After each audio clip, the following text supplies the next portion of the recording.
வெளியில் சிறந்த சுத்த பரவியே வருக. வெண்மலமாம் வெய்ய திமிரம் ஒழிக்க வரும் விளக்கே வருக. வேதாந்த தலையில் சிறந்த சுத்தனரும் தருவே வருக. சன்மார்க்கம் தழைக்க உலகில் அவதரித்த தலைவா வருக. சமநிலையாம் மலையில் சிறந்த பெரும் கருணை அப்பா வருக. ஆக்கெல்லாம் அன்னிப்பரவும் புண்ணியமை அருளே வருக. பதிநலன் செயல் வழியில் சிறந்த வடற்பதியின் வாழ்வே வருக. ராமலிங்கவல்லல் எனுமோ மாணிக்கமணியே வருக வருகவே. கருணை நிறைந்து வழியும் ஒரு கடலே வருக. கற்பகத்தில் காய்த்து முறிந்து பழுத்த நறுங்கனியே வருக. கருவிற்போர் இருளை உறவே எரிவிளக்காம் எரியே வருக. எழுதியினும் இன்மை அம்மை பயனளிக்கும் எந்தாய் வருக. இடர் செய்வோர் மரணம் தவிர்த்து வாழளிக்கும் அருந்தே வருக. என் உதய மலரே மலர்க்கும் வான் சுடரே செம்மணியே வருக. வழித்தருவாம் வருட நிறைந்த வளர்ப்பதியின் வாழ்வே வருக. ராமலிங்க வல்லல் எனுமோ மாணிக்க மணியே வருக வருகவே. வேற முடிவில் விளங்கும் அருள் விளக்கே வருக. மெய்ஞான வீட்டின் பயனாய் ஓங்குகின்ற விருந்தே வருக. விலங்கு பெற போதமயமாய் ஓங்குமுயற் பொறுப்பே வருக. ஆனந்தம் பொங்கிய தும்பி வழியும் அருட்புணலே வருக. பூரணமாய் ஏறும் அகன்றாய் உள்ளகத்தில் போய் வருக. இதவழிகள் இரண்டும் கடந்த இறுதி சுருங்கி போய் வருக. இஞ்ஞான்றும் வாதம் அகன்ற வளர்ப்பதியின் வாழ்வே வருக. ராமலிங்க வல்லல் எனுமோ மாணிக்கமணியே வருக வருகவே. செப்பும் ஜடாந்தனிலை முழுதும் தரித்தோய் வருக. திருவிதமாம் தீக்கை உடையோர் பரவும் அருட்செல்வா வருக. செகதலத்தில் ஒப்பும் உயவும் நீத்த பர உருவே வருக. ஒற்றியே உவட்டா அமுதம் உண்டு உவக்கும் உணர்வே வருக. உருவசியாம் வெப்பு தவிர்த்து சுகமளிக்கும் தெய்வே வருக. விண்ணோரும் வேண்டி பரவும் ஒரு தெய்வ வெளியே வருக. விழுமியர்தம் வைப்பெண் திலகும் நடப்பதியின் வாழ்வே வருக. ராமலிங்க வல்லல் எனுமோ மாணிக்கமணியே வருக வருகவே. பக்தி சுவைக்கும் உயர் ஞான பழமே வருக. பரவதற்கு பந்தம் தொலைக்க வந்த குருபரனே வருக. பழச்சரிதாம் சித்து நிலைகள் பல புரிந்த சிவமே வருக. முத்தேகடிரம் பெற்று அழியாது ஓங்குமர் செல்வா வருக. சிவயோகமுத்து நிலையாம் சிவகோணம் வழிபோய் வருக. மூர்வந்த முனிவர் அகத்தும் புறத்தும் ஒளிர் முத்தே வருக. மூவாசனத்தையா வளர்ப்பதின் வாழ்வே வருக. ராமலிங்க வல்லல் எனுமோ மாணிக்கமணியே வருக வருகவே. ஓடும் பொருளும் ஒன்றாய் கண்டு உவப்போய் வருக. ஓங்காரத்து உண்மை அறிந்த யோகியத்தம் உலவே வருக. உவப்புடனே பாடும் தொல்லை மேற்கொண்ட பதியே வருக. பதிநிலையை பாலில் உரைக்க அவதரித்த பண்பே வருக. பரிவுடனே கூடும் அடியார் குரு அமர்ந்த குருவே வருக. குழுங்கினுங்கோ குன்றில் விளங்கும் எமது குலக் கொழுந்தே வருக. உலகத்தில் வாடும் தகவல் வளர்ப்பதின் வாழ்வே வருக. ராமலிங்க வல்லல் எனுமோ மாணிக்கமணியே வருக வருகவே. பாசக்கிழங்கை பறித்தெடுக்கும் பரசே வருக. பழவடியார் பலரும் வேத ராசியமாம் பண்ணே வருக. பவப்பினே நாசம் புரிந்து நலமளிக்கும் நட்பே வருக. நாதாந்தோடனும் காணும் திரளளித்த நாதா வருக. நதிமதியும் வீசும் சடையோன் அருள் வடிவாம் வித்தே வருக. வீரத்தில் விருப்பும் வெறுப்பும் அற்ற சுத விளைவே வருக. விளம்புகள வாசம் நிறைந்த வளர்ப்பதியின் வாழ்வே வருக. ராமலிங்க வல்லல் எனுமோ மாணிக்கமணியே வருகவே. கண்டால் இனிக்கும் அடிமுதல கருந்தே வருக. காதலித்தோ கந்தம் கழிய கண்களிக்கும் கலைப்பே வருக. கடவுளம் கொண்டால் யாவும் வரும் என்று சொல்வோய் வருக. துரிய பெரும் ஜோதியை காட்ட வந்த துறையே வருக. தூக்குமத்தை விண்டால் அனைத்தும் விளக்கும் என விரிப்போய் வருக. விண்ணோரும் வேண்டும் பரமானந்த சுக விளைவே வருக. வீண்கோவில் வந்தால் வளம் சூழ் வளர்ப்பதின் வாழ்வே வருக. ராமலிங்கங்கள் எனுமோ மாணிக்கமணியே வருக வருகவே. சகா கல்வி கரை கண்டு சதுரா வருக. சாந்தம் எனும் தவள கலையை உடுத்த வந்த கலைவா வருக. சர்க்குணர்க்கே வேகா காலை விரும்ப வந்த விதுவே வருக. வெளிவிளக்காம் வெண்பா உரைத்த தமிழ் தலைமை வேந்தே வருக. நீளத்தில் பாகார் மொழியார் பட்டறுத்த பரமே வருக. பக்திதனை பாலில் எவர்க்கும் பலபிரிக்கும் பாங்கே வருக. பல்காலம் வாகார் தெய்வ வளர்ப்பதியின் வாழ்வே வருக. ராமலிங்க வல்லல் என்போர் மாணிக்கமணியே வருக வருகவே. திருச்சிற்றம்பலம் அழைப்பெரும் ஜோதி தனிப்பெரும் தமிழ் அழைப்பெரும் ஜோதி. சிறப்புங்கய்யா, மகிழ்ச்சி. நிகழ்ச்சி நம்ம அப்படியே ஆரம்பிக்கலாம். அருட்பெரும் ஜோதி அருட்பெரும் ஜோதி தனிப்பெரும் கருணை அருட்பெரும் ஜோதி. எல்லா உயிர்களும் என்புற்று வாழ்க. வள்ளல் மலரடி வாழ்க வாழ்க. குரு வாழ்க குருவே துணை. திருவருட்பிரகாச வள்ளல் பெருமானாருடைய திவ்ய திருவடிகளையே சரணம் சரணம். எல்லாம் செயல் கூடும் என்னானை அம்பலத்தே எல்லாம் வல்லான் தனையே ஏற்று. திருச்சிற்றம்பலம். அருட்பெரும் ஜோதி ஆண்டவருடைய கருணையாலும் திருவருட்பிரகாச வள்ளல் பெருமானாருடைய தயவாலும் ஒவ்வொரு சனிக்கிழமையிலும் இந்த அமுத காலத்துல ஒரு பயிற்சி, இந்த ஒரு ஒரு புது அனுபவத்தை கொடுக்கக்கூடிய ஒரு அற்புதமான பயிற்சி. இந்த பயிற்சியில கலந்துக்கக்கூடிய உங்கள் அனைவரையும் அன்போடு வரவேற்கிறோம். நிறைய பேர் இதுல புதுசாகவும் இன்னைக்கு கனெக்ட் ஆயிருப்பீங்க. இந்த பயிற்சி நமக்கு எந்த வகையில உதவியா இருக்கும் அப்படின்னு பாத்தீங்கன்னா, நம்மளுடைய உடல் ஆரோக்கியத்தை மேம்படுத்தும். இது ஒரு வகையில நமக்கு லாபத்தை கொடுக்கும்.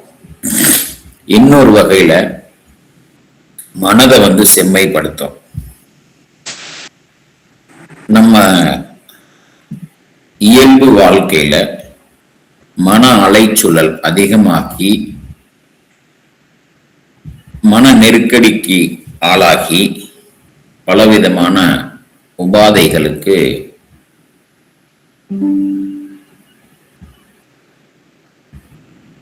அதுல துன்பங்கள் ஏற்பட்டு நம்ம உணர்வுகள் பாதிக்கப்பட்டு அதன் மூலமாக இந்த உடல் பாதிக்கப்படுது. இப்ப இந்த உடல் மனம் இது ரெண்டுத்தையும் ஒருங்கிணைத்து இந்த தேகத்துக்கு ஆரோக்கியம், தேகம் ஆரோக்கியமா இருக்கணும். மனது நடுநிலையில இருந்து செயல்படணும். ஒரு சந்தோஷம் வந்துட்டா ஒரு உச்ச நிலைக்கு போயிடுறோம். துக்கம் வந்துட்டாலும் கஷ்டமா உட்கார்ந்துடுறோம், செயல்படாம. செய்தா மிகையா செய்யறோம், இல்லைன்னா செய்யாம விட்டுறோம். அப்படி இல்லை, மனசு ஒண்ணு கடந்த காலங்கள்ல நடந்ததை நினைச்சுக்கிட்டே இருக்குது, இல்லைன்னா எதிர்காலங்களை பார்த்து பயந்துகிட்டே இருக்குது.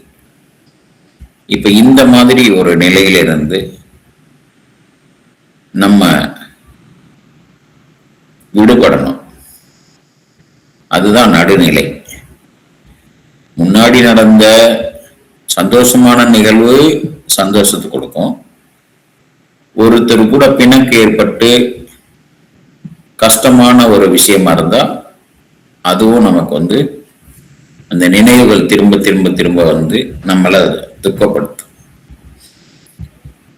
இப்போ இந்த மாதிரி உணர்வுகள் இருக்கிறதுனால நம்ம உடம்புக்குள்ள ஒவ்வொரு உணர்வுக்கு ஏற்ற மாதிரி ஒரு வேதியியல் மாற்றம் ஏற்பட்டு அதன் மூலமாக செல்கள் பாதிக்கப்பட்டு இந்த உடல் நோய் வருது. இன்னைக்கு முக்காவாசி பேருக்கு மூட்டு வலி இருக்கிறது, டயபெட்டிக் வந்தது, பிபி வந்தது, அப்புறம் கொலஸ்ட்ரால், ஹார்ட் அட்டாக், ஹார்ட்ல பிளாக் வருது. இந்த மாதிரி என்ன காரணம் அப்படின்னு பார்த்தீங்கன்னா, முக்கியமா நம்மளுடைய வாழ்வியல் முறை அதிகாலையில் எழுந்திருக்காததும், அதன் பிறகு இந்த உடல் மனம் ரெண்டும் ஒருங்கிணைந்து செயல்படாத ஒரு அவசரமான வேகமான மன அலைச்சூழல். இப்ப இது ரெண்டுத்தையும் ஒருங்கிணைச்சு நம்ம செயல்படுறதுக்கு ஒரு பயிற்சியா இந்த பயிற்சியை தொடர்ந்து இது. சரி, ஆன்மீகத்துல இது எந்த வகையில பயன்படும் அப்படின்னு பாத்தீங்கன்னா, நீங்க எத்தனையோ விதமான விஷயங்களை நீங்க கற்று தேர்ந்தவரா இருக்கலாம். ஆனா உடலுக்கு உணவுங்கிற ஒழுக்கம், அதிகாலையில எழுந்திருக்கிறது, இந்த மாதிரி நம்ம வாழ்வியல் முறை, இது உடலுக்கு உணவோட சேர்ந்த ஒரு வாழ்வியல் முறை. அதுல வேதாத்திரி மகரிஷி அழகா சொல்லுவாங்க, இப்படி இருக்கும். அது என்ன அப்படின்னு கேட்டீங்கன்னா, உணவு முதல் இரண்டாவது உழைப்பு. அது அதிகமா போகக்கூடாது, கம்மியாகவும் இருக்கக்கூடாது. உழைப்பே இல்லாம ஒரு மனிதன் இருக்கக்கூடாது. எப்ப பார்த்தாலும் உழைச்சுக்கிட்டே இருக்குன்னு சொல்லக்கூடாது. ஒரு மிதமான உழைப்பு. உணவு ஒரு மிதமான உணவு, எவ்வளவு வேணும் அப்படிங்கிற அவங்களுடைய உடலுக்கு ஏற்ற மாதிரி அது. அப்போ உணவு, அதன் பிறகு உழைப்பு, அதன் பிறகு உறக்கம். ஒரு வயதுக்கு, குறிப்பிட்ட வயதுக்கு, சின்ன வயதுல இருக்காங்கன்னா ஒரு 8 மணி நேரம் தூக்கம் வேணும். ஒரு 50 வயது இருக்காங்கன்னாக்க ஒரு 6 மணி நேரம் தூக்கம் வேணும். அதே ஒரு 60 இப்படிலாம் கடந்துட்டாங்க அப்படின்னா ஒரு 4 மணி நேரம் தூக்கம் வேணும். ஏன்னா உடலுடைய வளர்ச்சி தேவை பொறுத்து, உழைப்பு இதை பொறுத்து இருக்குது. இதே சிறு குழந்தையா இருக்கு, 1 வயசு குழந்தைன்னா அது ரொம்ப நேரம் தூங்கிட்டே இருக்கு. ஏன்னா உடல் வளர்ச்சிக்கு அவ்வளவு தூக்கம் தேவை. அது அறிவியல் பூர்வமான சிந்தனை. இது உறக்கம். அந்த உறக்கத்துல இன்னொரு வகையை நம்ம பார்க்கும்போது, ரொம்ப ரொம்ப நம்ம வாழ்வியல் முறையில அதிகாலையில ஒரு 3 மணி, 4 மணி, 5 மணிக்குள்ளார நம்ம எழுந்திரிச்சிடணும் அன்றாடம். அது ஒரு பழக்கத்தை வச்சுக்கணும். இரவு படுக்கிறது ஒரு 10 மணிக்குள்ளார படுக்கிற பழக்கத்தை வச்சுக்கணும். சரி, கஷ்டமா இருக்கு சில நாள், ரொம்ப நம்ம தூக்கத்தை நம்மளுடைய உழைப்புக்கு, சில பேர் ஷிஃப்ட்ல வேலை செய்வீங்க, அது கொஞ்சம் மாற்றி அமைச்சுக்கலாம் அந்தந்த சூழலுக்கு ஏற்ற மாதிரி. ஆக இரவு தூங்குறது போய் வேணும்னே லைட்டை போட்டுட்டு, செல்போனை பார்த்துட்டு, ஒரு லேப்டாப் பார்த்துட்டு 1 மணி 2 மணி வரைக்கும் போயிருந்துட்டு 2 மணிக்கு படுத்துட்டு காலையில 8 மணி 10 மணி வரைக்கும் தூங்குறது, இது இயற்கை சார்ந்த வாழ்வியல் இல்லை. அப்ப இதெல்லாம் முறைப்படுத்துவது தான் வாழ்வியல் முறை. அப்போ உணவு, உழைப்பு, உறக்கம், அதன் பிறகு நம்மளுடைய தேக சம்பந்தம், இப்படி இதையெல்லாம் நம்ம முறைப்படுத்திக்கணும். இது உடலுக்கு. மனசுக்கு வேகமான எண்ண அலைச்சூழல்களை குறைச்சு ஒரு மிதமான, அதுலயும் புறத்துல அந்த மனம் எப்ப பார்த்தாலும் அது எதையாவது ஒன்று நினைச்சிட்டு அதை ஒரு பக்குவப்படுத்தணும். அது சரிப்பட்டாதான் நம்ம வாழ்க்கையில, இப்ப குடும்ப வாழ்க்கை அப்படின்னா மனசு சரியா இருந்துச்சுன்னு வச்சுக்கோங்க, யாரு கூடயும் நல்ல, வேற ஒருத்தர் ஒரு நல்ல மனநிலை இல்லாட்டியும் அவரை நம்ம நிர்வாகம் பண்ணலாம். இது இப்படி இல்லை, அது இப்படி, அது மாதிரி செஞ்சு பண்ணலாம். நம்ம மனசே சரியில்லைன்னா மற்றவங்களை எப்படி நம்ம சரி கட்டுறது? அப்ப அவங்களுக்கு நிகராக நம்மளுடைய மனமும் சேர்ந்து செயல்படும் பொழுது தர்க்கம் வரலாம், வாதம் வரலாம். அது இல்லாம அகங்காரத்தின் கொண்டு செயல்படும் போது அது இருவருக்குமே ஒரு துன்பத்தை கொடுக்கக்கூடிய ஒரு செயலா தான் அமையும். நிறைய நம்ம பார்க்கிறோம் அன்றாட வாழ்க்கையில. இது ஒரு நிலை. இந்த மனம் வந்து அப்படி இல்ல பிணக்கு ஏற்படுத்துது, இல்ல எதையாவது நினைச்சிட்டே இருக்குது. நம்ம மனதை நம்ம வந்து கவனிக்கணும். இதெல்லாம் தான் உங்களுக்கு லாபமா இருக்கும். இது படிக்கிறவங்களுக்கு நம்ம மனதை புரிஞ்சுக்கும் போது அதிகப்படியான மார்க் எடுக்கிறதுக்கு காலேஜில் படிக்கிற குழந்தைங்க, ஒரு 8ஆம் கிளாஸ் 6ஆம் கிளாஸ் படிக்கிற குழந்தைங்கள்ல இருந்து இந்த பயிற்சி கலந்துக்கலாம். அடுத்து நம்ம குடும்பத்தில் இருக்கிறவங்களுக்கு எத்தனையோ கவலைகள், எத்தனையோ பிரச்சனைகள், உறவுகள்ல பிணக்குகள், இதெல்லாம் புரிஞ்சுக்கிற தன்மை நமக்குள்ளார ஒரு நேர்மறையான, ஒரு நடுநிலையான, ஒரு குறிப்பிட்ட ஃப்ரீக்வன்சில நம்ம வந்து செயல்படக்கூடிய ஒரு மனிதா இருக்கோம் அப்படின்னா நமக்கு வந்து இது பலன் கொடுக்கும். ஆன்மீகத்துல நீங்க மேன்மை அடையணும் அப்படிங்கிற போது மனம் வந்து ஒருமைப்படணும். அப்பதான் நம்ம வந்து ஆன்மீக பயிற்சியில நீங்க போயிட்டு தவத்துல உட்காடுறீங்க அல்லது சத்து விசாரத்துல ஆழ்ந்து சிந்திக்கிறீங்க, மனம் வந்து ஒருமைப்படணும். நிறைய பேருக்கு வித்தியாசம் தெரியல ஒருமைன்னா என்னன்னு. இதை சொல்லிட்டு நம்ம நிகழ்ச்சிக்குள்ள போயிடலாம். இன்னும் ஒரு 2-3 மினிட்ஸ். ஒருமைன்னா என்ன? இப்ப நம்ம எல்லாரும் இங்க வந்து இந்த நிகழ்ச்சியில கனெக்ட் ஆயிருக்கோம்.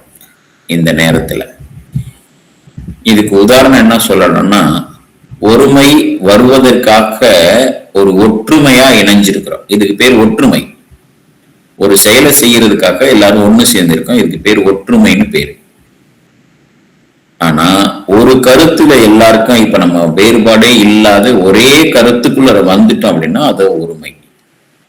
நம்ம இப்ப எல்லாரும் ஒற்றுமையா வந்து சேர்ந்திருக்கிறோம் ஒரு செயலை செய்யறதுக்கு. இதுல இணைஞ்சிருக்கோம் அப்படின்னா அது ஒற்றுமையை தான் காமிக்குது. ஆனா ஒருமை வருவதற்காக முயற்சி செய்யறோம். அந்த ஒருமைக்குள்ள வந்துடணும். அப்போ ஒருமைன்னா என்ன அப்படின்னா, எல்லாரும் ஒரு இடத்துல இருந்து ஒரு நிகழ்ச்சிக்கு வந்திருந்தாலும் பல பேர்கிட்ட பல கருத்து இருக்கலாம். எல்லாரும் சேர்ந்திருக்க அந்த இடத்துக்கு ஒற்றுமை. ஒருமை அப்படின்னா வேற கருத்தே இருக்கக்கூடாது. ஒரே கருத்து, ஒரே சிந்தனை, அப்படி இருந்தான்னா அது ஒருமை. இப்ப இந்த மாதிரி வந்து ஆன்மீக பயிற்சியில மேன்மை அடைகிறதுக்கு ஒருமை உளராக அப்படி நிலைக்கு நம்ம வரணும். இந்த பயிற்சி நம்ம அப்படிதான் முயற்சி பண்ணிட்டு இருக்கோம். இதுல நிறைய பேர் புதுசா வந்திருக்கீங்க. நீங்க எல்லாரும் ஒரு நல்ல உங்களுடைய இருக்கை, நீங்க உட்கார்ந்து இருக்கிறது வந்து நல்லபடியா அமைச்சுக்கோங்க. இதுல தூக்கம் வரும். நிறைய பேர் வந்து அது தூக்கம் நினைச்சிடுறீங்க. அது தூக்கம் கிடையாது. இந்த பயிற்சி நம்ம செய்யும் பொழுது மனம் வந்து ஒரு இலகுவா ஆகிற ஒரு நிலைக்கு வரும் பொழுது அந்த உடம்புல இருக்கிற அசௌகரியங்களை வெளிப்படுத்துறதுக்காக ஒரு ஓய்வு, ஒரு ஆழ்ந்த ஓய்வுக்குள்ள கொண்டு போகும். ஆனா நான் சொல்லக்கூடிய செய்திகளை கேட்டுக்கிட்டு தான் இருக்கோம். ஆனா நீங்க என்ன நினைச்சிருப்பீங்கன்னா தூங்கிட்டோம் அப்படின்னு நினைச்சிட்டு இருப்பீங்க. அது வந்து தூங்கிக்கிட்டு இருந்த நிலையில ஒரு உங்களுடைய மேல் மனம் கண்களால காதுகளால இப்படி புறத்துல இருந்த மனம் வந்து அது முழுமையா ரெஸ்ட் எடுக்குது. மேல் மனம் வேலை செய்யல. ஆழ்மன நிலையில நீங்க இருப்பீங்க. ஆழ்மன நிலையில இருக்கும்போது நீங்க இப்ப நான் சொல்றது நீங்க கேட்டுக்கிட்டு தான் இருப்பீங்க. ஆனா உங்களுக்கு என்ன தெரியும், நான் தூங்கிட்டேன் அப்படிங்கிற மாதிரி இருப்பீங்க. இப்ப நீங்க முழுசா தூங்கி இருந்தீங்கன்னு வச்சுக்கோங்க. அடுத்தடுத்து சில விஷயத்த சொல்லிட்டு சரி ஓகே உங்க கைகளை அசைங்க, கழுத்து அசைங்க, அப்புறம் கண்களை பொத்துங்க அப்படின்னு ஒரு இன்ஸ்ட்ரக்ஷன்லாம் கொடுக்கும்போது திருப்பி நீங்க எப்படி செய்யறீங்க?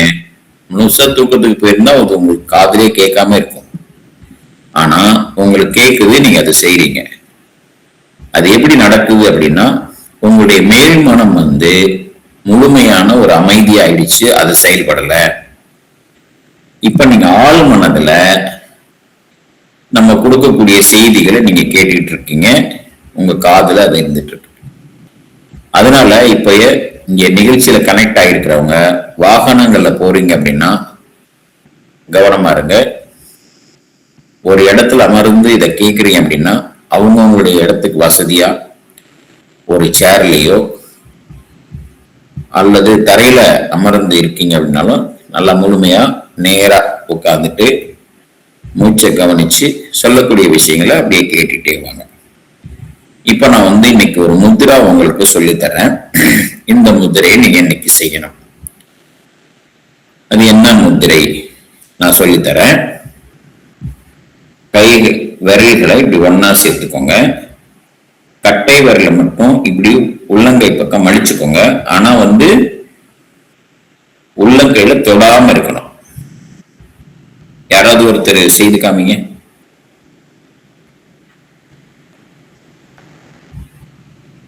பார்த்துக்கோங்க. நான் சொல்றது புரியலன்னா கேட்டுக்கோங்க.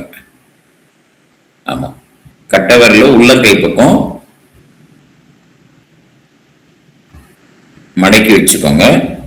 இந்த விரல 4 விரலையும் மடக்கி கொண்டு கட்டை விரலோட இணைச்சுக்கோங்க. ஆனா உள்ளங்கையில உள்ள போலா இருக்கணும். ஹாலோ அப்படின்னு சொல்லுவோம். இப்படி இருக்கணும்.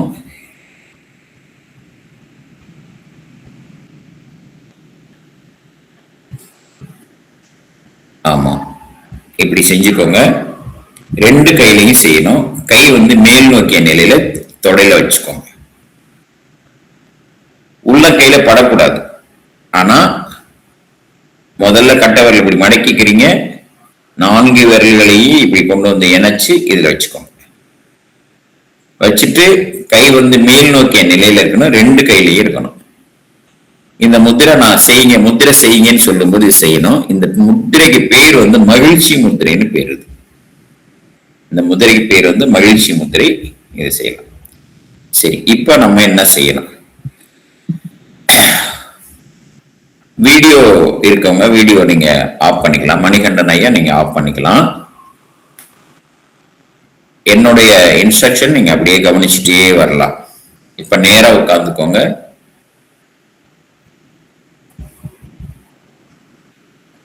கைகளை கொஞ்சம் அப்படி வணக்கம் சொல்ற மாதிரி இணைச்சுக்கோங்க.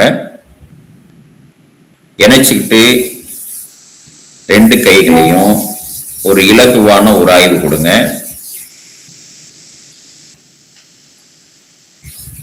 மிதமான உராய்வு கொடுத்துட்டு நிறுத்திடுங்க.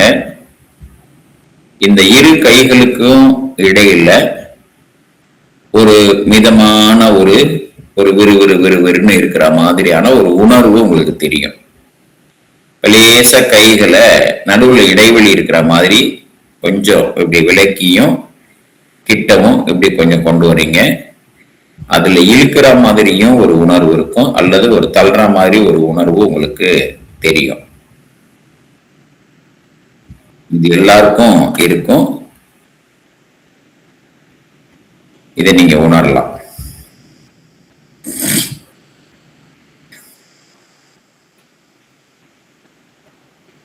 ஆமா, இது இப்படி கொஞ்சம் கொஞ்சமா அப்படியே தள்ளிட்டே வாங்க. எவ்வளவு தூரத்துக்கு கொண்டு வர முடியுமோ அந்த உணர்வு எவ்வளவு இருக்குங்கிறத பார்த்துக்கோங்க.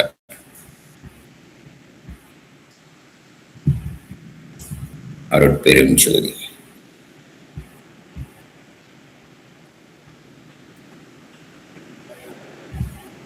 ஓகே, இந்த உணர்வு அப்படியே உங்க மனசுல பதிய வச்சுக்கோங்க. வீடியோல ஆஃப் பண்ணிடலாங்கய்யா. காளிராஜ் ஐயா வீடியோ ஆஃப் பண்ணி வச்சுக்கோங்க.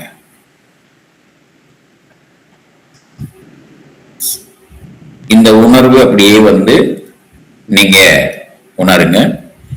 இப்ப கண்களை மூடிக்கோங்க. கண்களை மூடிக்கிட்டு உங்க சுவாசத்தை கவனிங்க.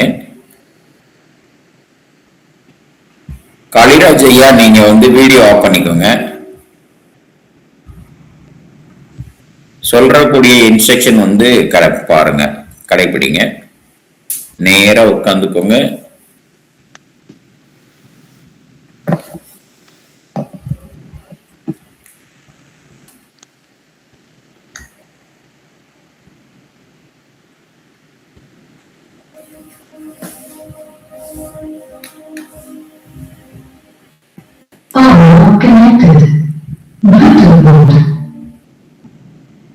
ஸ்ரீனிவாசன் ஐயா,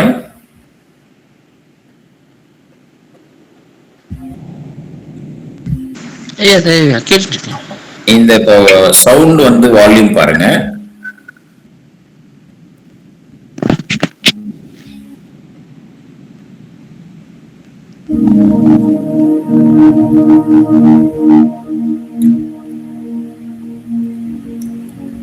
ஓகேவா? Okay okay correct. இல்ல இது குறைக்கணுமா இன்னும்?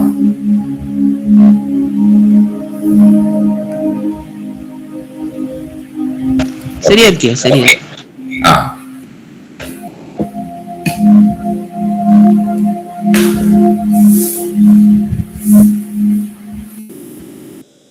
காளிராஜையா வீடியோ ஆஃப் பண்ணிக்கோங்க. எல்லாரும் அப்படியே அமைதியா கைகள்ல நீங்க இப்போ உணர்ந்த அந்த உணர்வை உங்களுடைய உச்சந்தலையில கவனிங்க. உங்க மூச்சு சுவாசத்தை கவனிங்க. அந்த ஒரு அழுத்தம் இரு கைகள்ல நீங்க கிடைச்ச அந்த உணர்வு இப்பொழுது உங்களுடைய உச்சந்தலையில இருப்பதை உணர்வீங்க.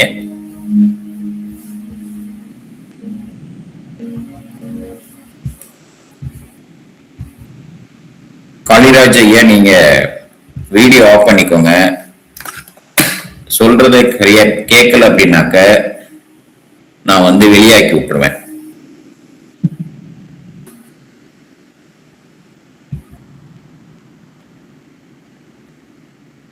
நான் சொல்றது கேக்குதா உங்களுக்கு?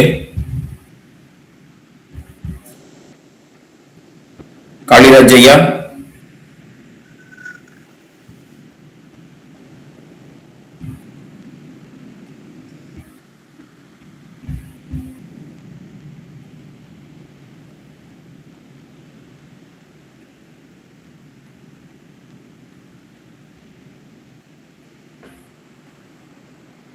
அமைதியா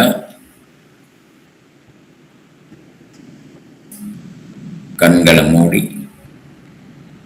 உங்களுடைய கவனம் உங்களுடைய சுவாசத்தில் இருக்கட்டும்.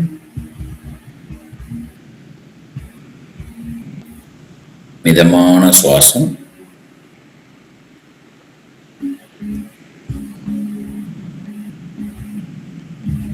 உங்களுடைய கவனம் உச்சந்தலையில் இருக்கட்டும்.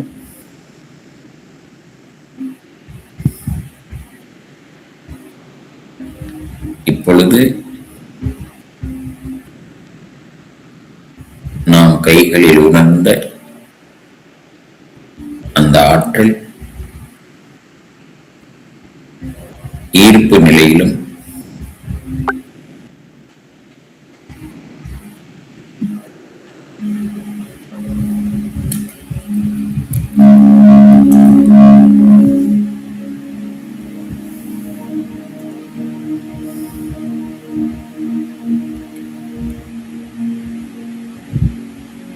ரொம்ப அமைதியான ஒரு நிலை.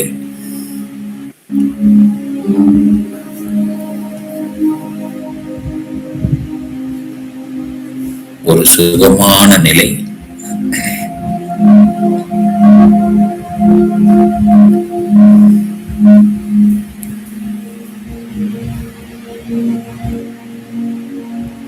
இந்த பிரபஞ்சம் முழுவதும் நிறைந்துள்ள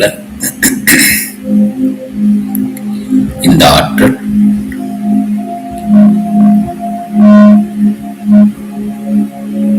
நம் உடல் முழுவதும் நிரம்பி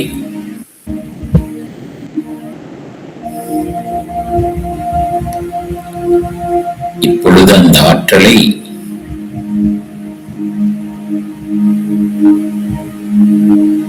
உணர்கிறீர்கள்.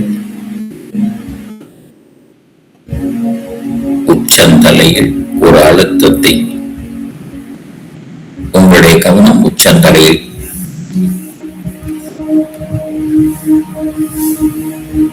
உங்களுடைய கவனம் எங்கே இருக்கோ,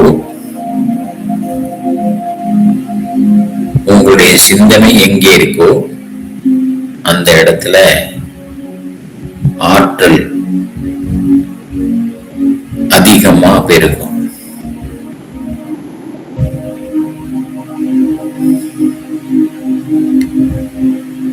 சிந்தனை செய் மனமே, எங்கே அந்த ஆற்றல் மேல சிந்தனை செய்யறோம்.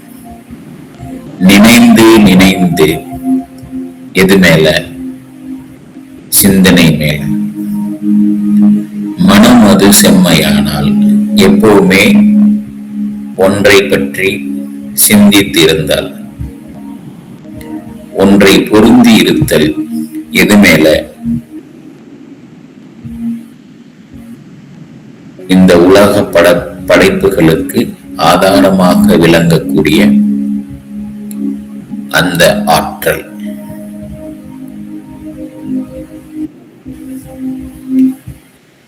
இந்த ஆற்றல் மேல ஒரு முழுமையான கவனம்.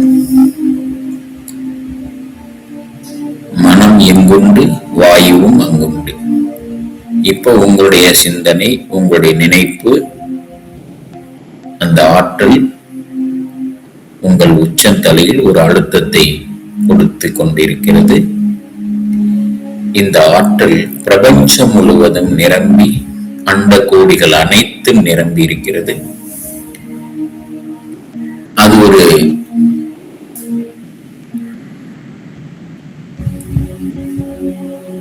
இருப்பு ஆற்றலாக, வற்றா இருப்பாக, அது ஒரு பேர் ஆற்றலாக,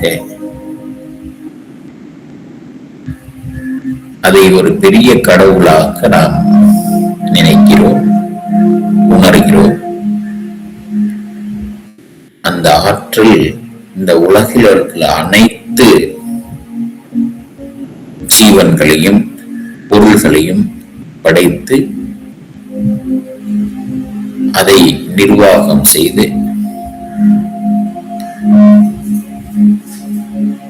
அந்த ஒரு பொருள் இரண்டாகவும், மூன்றாகவும், நான்காகவும், ஐந்தாகவும்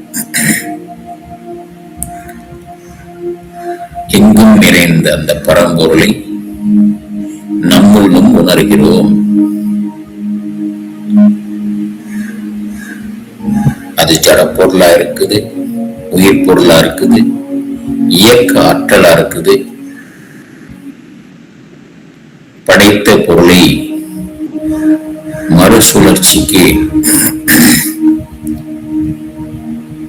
எடுத்துக்கொண்டு அனைத்து நிலையிலும் அற்புதமாக செயல்படக்கூடிய அந்த ஆற்றலை, அந்த பரம்பொருளை நம்முள்ளும் அனைத்து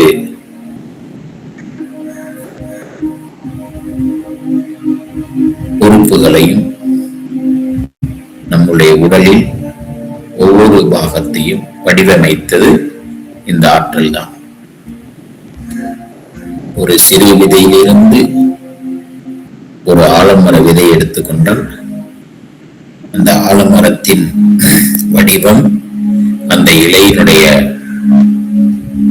பக்குவம், அகலம், அதனுடைய மனம், அதனுடைய வேர், அதனுடைய அகலம் அனைத்தையும் வடிவமைக்கக்கூடிய அறிவு அந்த ஆற்றலுக்கு உண்டு.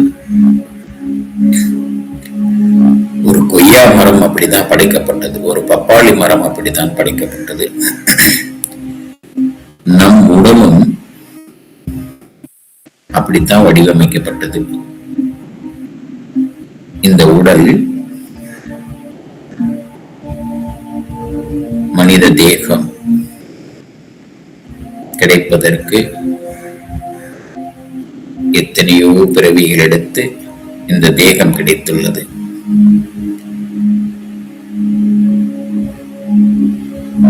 இந்த ஆற்றல் இந்த உடலை படைக்கும் பொழுது நீங்கள் அந்த ஆற்றலாக மாற வேண்டும் என்ற நோக்கத்தில் அந்த ஆற்றல் இந்த தேகத்தை உங்களுக்கு கொடுத்திருக்கு.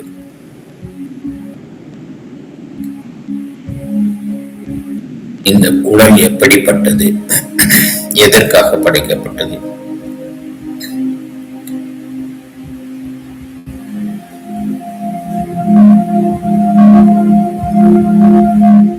உடம்பினை பெற்று பயனாவதெல்லாம் இந்த உடம்புக்குள்ளர அந்த ஆற்றல் என்கிற உத்தமன் அதை அனுபவிக்கணும், அதை நம்ம காணணும். ஊனுடம்பு ஆலயம், நம் உள்ளம் பெருங்கோயில்.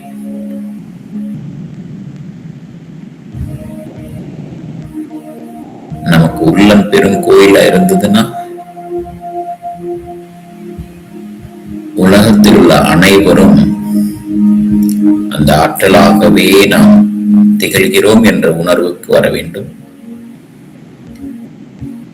நம்மோடு அனுபவ நிலையில் இந்த மனித தேகம் எடுத்த நம்மை தவிர மற்றவர்கள் அனைவரும், அது மனைவியாக இருக்கலாம், குழந்தையாக இருக்கலாம், தாய் தந்தையராக இருக்கலாம், நண்பர்களாக, இவர்கள் அனைவரும் நமக்கு அமைந்த உறவு. என்ன உறவு? நம் வினை பயன். எதிர்த்த வீட்டுக்கார் கூட சரி, பக்கத்து வீட்டுக்கார் கூட சரி, நம்முடைய வினை பயன்.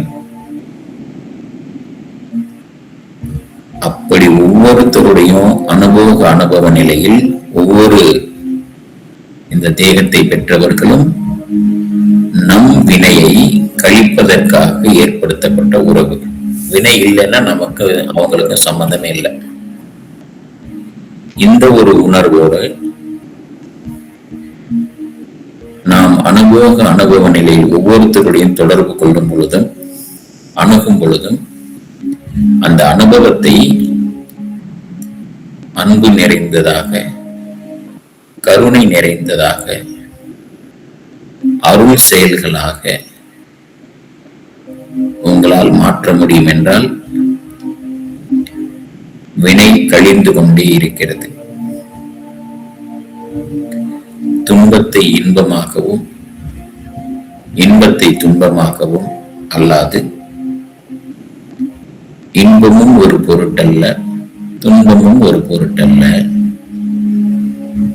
இந்த மனநிலையில் ஒவ்வொருத்தரையும் நம்ம அணைக்கணும் என அடுத்தடுத்து நிகழக்கூடிய ஒவ்வொரு நிகழ்வும் பரம்பொருளோடு கலப்பதற்கு உண்டான ஒரு சூழல் அமையும். இப்பொழுது இந்த பரம்பொருளை நம்ம உடல்ல கண்களை வடிவமைச்சிருக்கு, மூளையை வடிவமைச்சிருக்கு, காது வடிவமைப்பு, மூக்கு வடிவமைப்பு, ஒரு வாயினுடைய வடிவமைப்பு, இவை அனைத்தும் ஒரு நிலையிலிருந்து அடுத்த நிலைக்கு பரிணாம வளர்ச்சியில கொஞ்சம் கொஞ்சமா மேம்பட்டு இந்த நிலையில இந்த தேகத்தை கொண்டு வந்து நிறுத்தியிருக்கு. இந்த தேகம் இந்த இயற்கை படைத்தமைக்கு, இயற்கைக்கு நன்றி.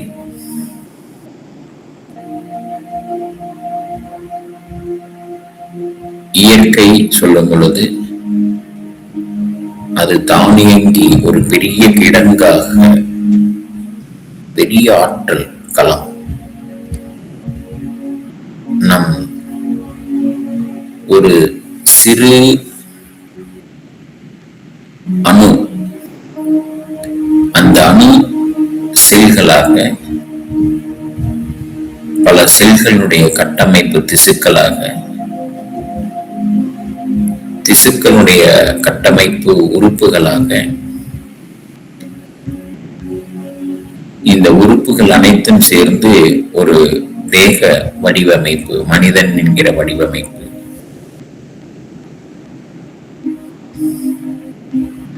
இந்த வடிவமைப்புல அந்த அணு, அந்த செல்கள், அது தன்னை ஒரு உணர்வு நிலையில் பரிணமிக்குது. நம் மனதில் இப்பொழுது நினைத்து பாருங்கள்,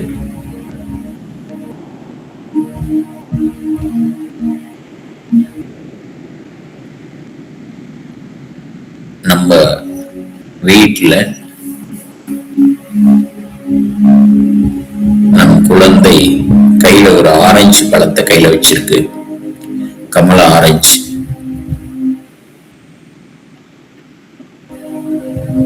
அந்த ஆரஞ்சு நல்ல மனமா இருக்குது. குழந்தை அந்த தோள்களை உரிக்குது, உரிக்க உரிக்க வாசனை வந்துகிட்டே இருக்கு. அதை பார்க்கறதுக்கே ஒரு அழகா இருக்கு. அந்த பழத்தை உரிச்சு அது சாப்பிடுது, சலைவா சொட்ட சொட்ட வடிஞ்சிட்டு சாப்பிடுது. இதை நினைக்கும் போது நமக்கும் நாக்குல ஒரு நீர் சுரக்குது. ஒரு ஆரஞ்சு பழம், ஒரு எலும்பிச்சம்பழம் அப்படின்னு நினைக்கும் போதே நாக்குல ஒரு சுரப்பி வேலை செய்ய ஆரம்பிக்குது. உணர்வு நம்ம உடல்கள்ல உடனடியா ஒரு வேதியியல் மாற்றத்தை ஏற்படுத்தும்.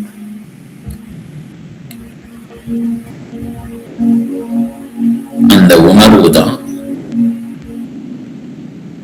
அது அடுத்தடுத்த நிலைக்கு ஒரு வேதியியல் மாற்றத்தை கொண்டு வருது. அந்த உணர்வு நம்முள் நல்ல உணர்வாகவும், ஒரு தீய உணர்வு, இததான் நீங்க புரிஞ்சுக்கணும்.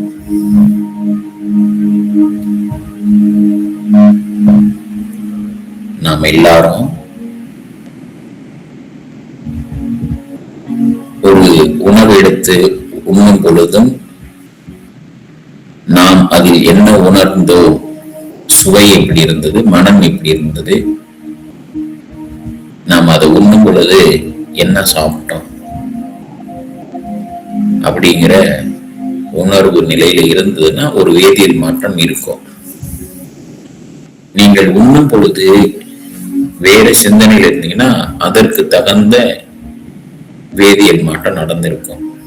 இப்போ உணவை முழுமையா அனுபவிக்காத நிலை. அதனாலதான் சாப்பிடும்போது நீங்க உணவு மேல கவனம் வச்சு மற்றவங்க கிட்ட பேசாம, அந்த காலத்துல சொன்னது, அது நல்லா மென்று அனுபவித்து உண்ண வேண்டும். அதுபோல ஒவ்வொரு விஷயத்தையும் உங்களுடைய மனம், உடல், உயிர், இந்த மூன்றும் ஒருங்கே இணைந்து ஒரு பொருளை முழுமையாக அனுபவிக்கக்கூடிய அந்த சூழல் தான் இப்ப அமைதியா இப்ப நீங்க கவனிச்சுட்டே இருக்கிறீங்க. இப்போ உங்க கவனம் உங்களுடைய உச்சந்தலையில இருக்கு. அங்க ஒரு பெரிய ஆற்றல் நிரம்பி இருக்குது. அந்த ஆற்றல் உங்களுக்குள்ளர ஊடுருவி உங்களை ஒவ்வொரு நொடி பொழுதும் உங்களை வளர்ச்சி எடுத்துக்கிட்டே இருக்கு. நீங்க உண்ணக்கூடிய உணவு இறைப்பைக்கு போய் அதையெல்லாம் ஒதுக்கி வச்சு அந்த உணவை திடப்பொருளாகவும் நீர் பொருளாகவும் மாற்றி திடப்பொருளை சிறுங்குடல்ல அனுப்பிட்டு அந்த திரவ பொருளை மண்ணீரலுக்கு, அங்கிருந்து கல்லீரல், அங்கிருந்து கிட்னி, இப்படி ஒவ்வொரு உறுப்புகளாக மண்ணீரலுக்கு அடுத்து கணையத்தில் இருக்க இன்சுலினையும் சேர்த்து அனுப்புது. இதில் இருக்க தீங்கான பொருள்களை சுத்திகரிப்பு செய்து சிறுங்குடல்ல போட்ட உணவு அங்கிருந்து கொஞ்சம் கொஞ்சமா நகர்ந்து அடுத்தடுத்த நிலைக்கு வருது. இப்ப நம்ம சாப்பிட்ட உணவு ஒவ்வொரு பகுதிக்கும் கொஞ்சம் கொஞ்சமா சென்று இது எப்படி வெளியில வருது, அங்க ஒரு அதிர்வு, ஒரு இயக்கம் இருக்கு. சுருங்கி விரிகிற நிலை, லங்ஸா இருக்கட்டும் சுருங்கி விரியுது, இதயம் சுருங்கி விரியுது. இந்த பிரபஞ்சம் முழுவதும் ஒரு அதிர்வு, அதுதான் இயக்குது. அதுல இருக்க உயிர் பொருள் தான் ஒளி பொருள். அந்த அதிர்வு உண்டு பண்றதுக்கு ஒரு மூலப்பொருள் தான் ஒளி பொருள்.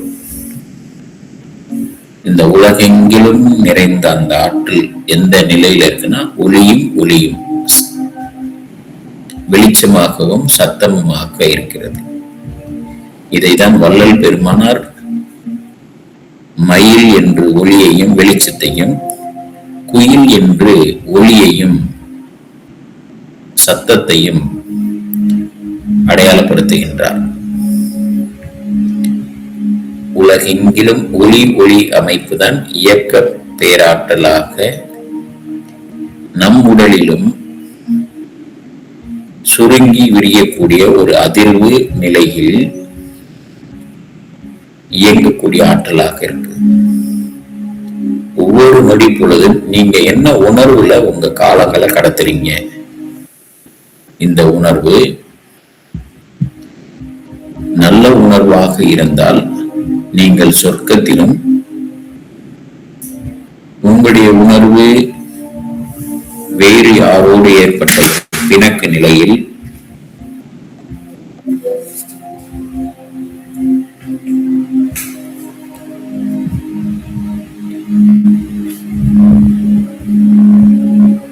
அது தர்க்க உணர்வாக இருக்கலாம், சண்டை சச்சரவுகளாக இருக்கலாம், ஏற்கனவே உங்க மூளையில பதியப்பட்டு அது உங்களுக்கு திரும்ப திரும்ப ஒரு நினைவூட்டலாக அமைந்து நீங்கள் தனியாக இருக்கும் பொழுது அந்த உணர்வு மீண்டும் மீண்டும் உங்களுக்கு நினைவுகளாக வரும் பொழுதும் அந்த நினைவுகள் அனைத்தும் உங்களுடைய உடலில் ஒரு வேதியியல் மாற்றத்தை ஏற்படுத்தி என்சைம் சுரப்பிகள் முறைகேடான ஒரு நிலையில் உங்களுக்குள்ள ஒரு கெட்ட தன்மை உருவாக்கி அது உங்க உடல்ல நோயாக வலியாக மலர்கிறது.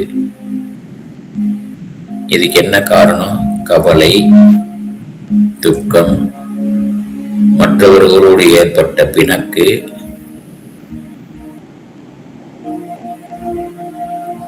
இச்சை கொண்டு எல்லாத்தையும் நம்மளே சேர்த்துக்கணுங்கிற அகங்காரம், எனக்கு தான் எல்லாம் தெரியுங்கிற உணர்வு, இவை அனைத்தும் நீக்கி நம் உணர்வுகளை நல்ல உணர்வுகளாக மாற்றி அமைக்கக்கூடிய ஒரு நிலைதான் வள்ளல் பெருமானார் சொன்ன உயிர் இரக்கம். உயிர் இரக்கம் உலகமெல்லாம் ஓங்குக.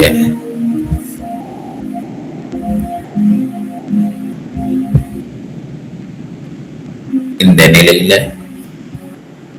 ஒவ்வொரு உயிர்களையும் அணுகும் பொழுது அந்த உயிர்கள் படும் நிலையை உணர்ந்து அன்பு, கருணை, இது போன்ற நினைவுகள்ல நீங்க இருந்தீங்கன்னா பிற உயிர்களுக்கு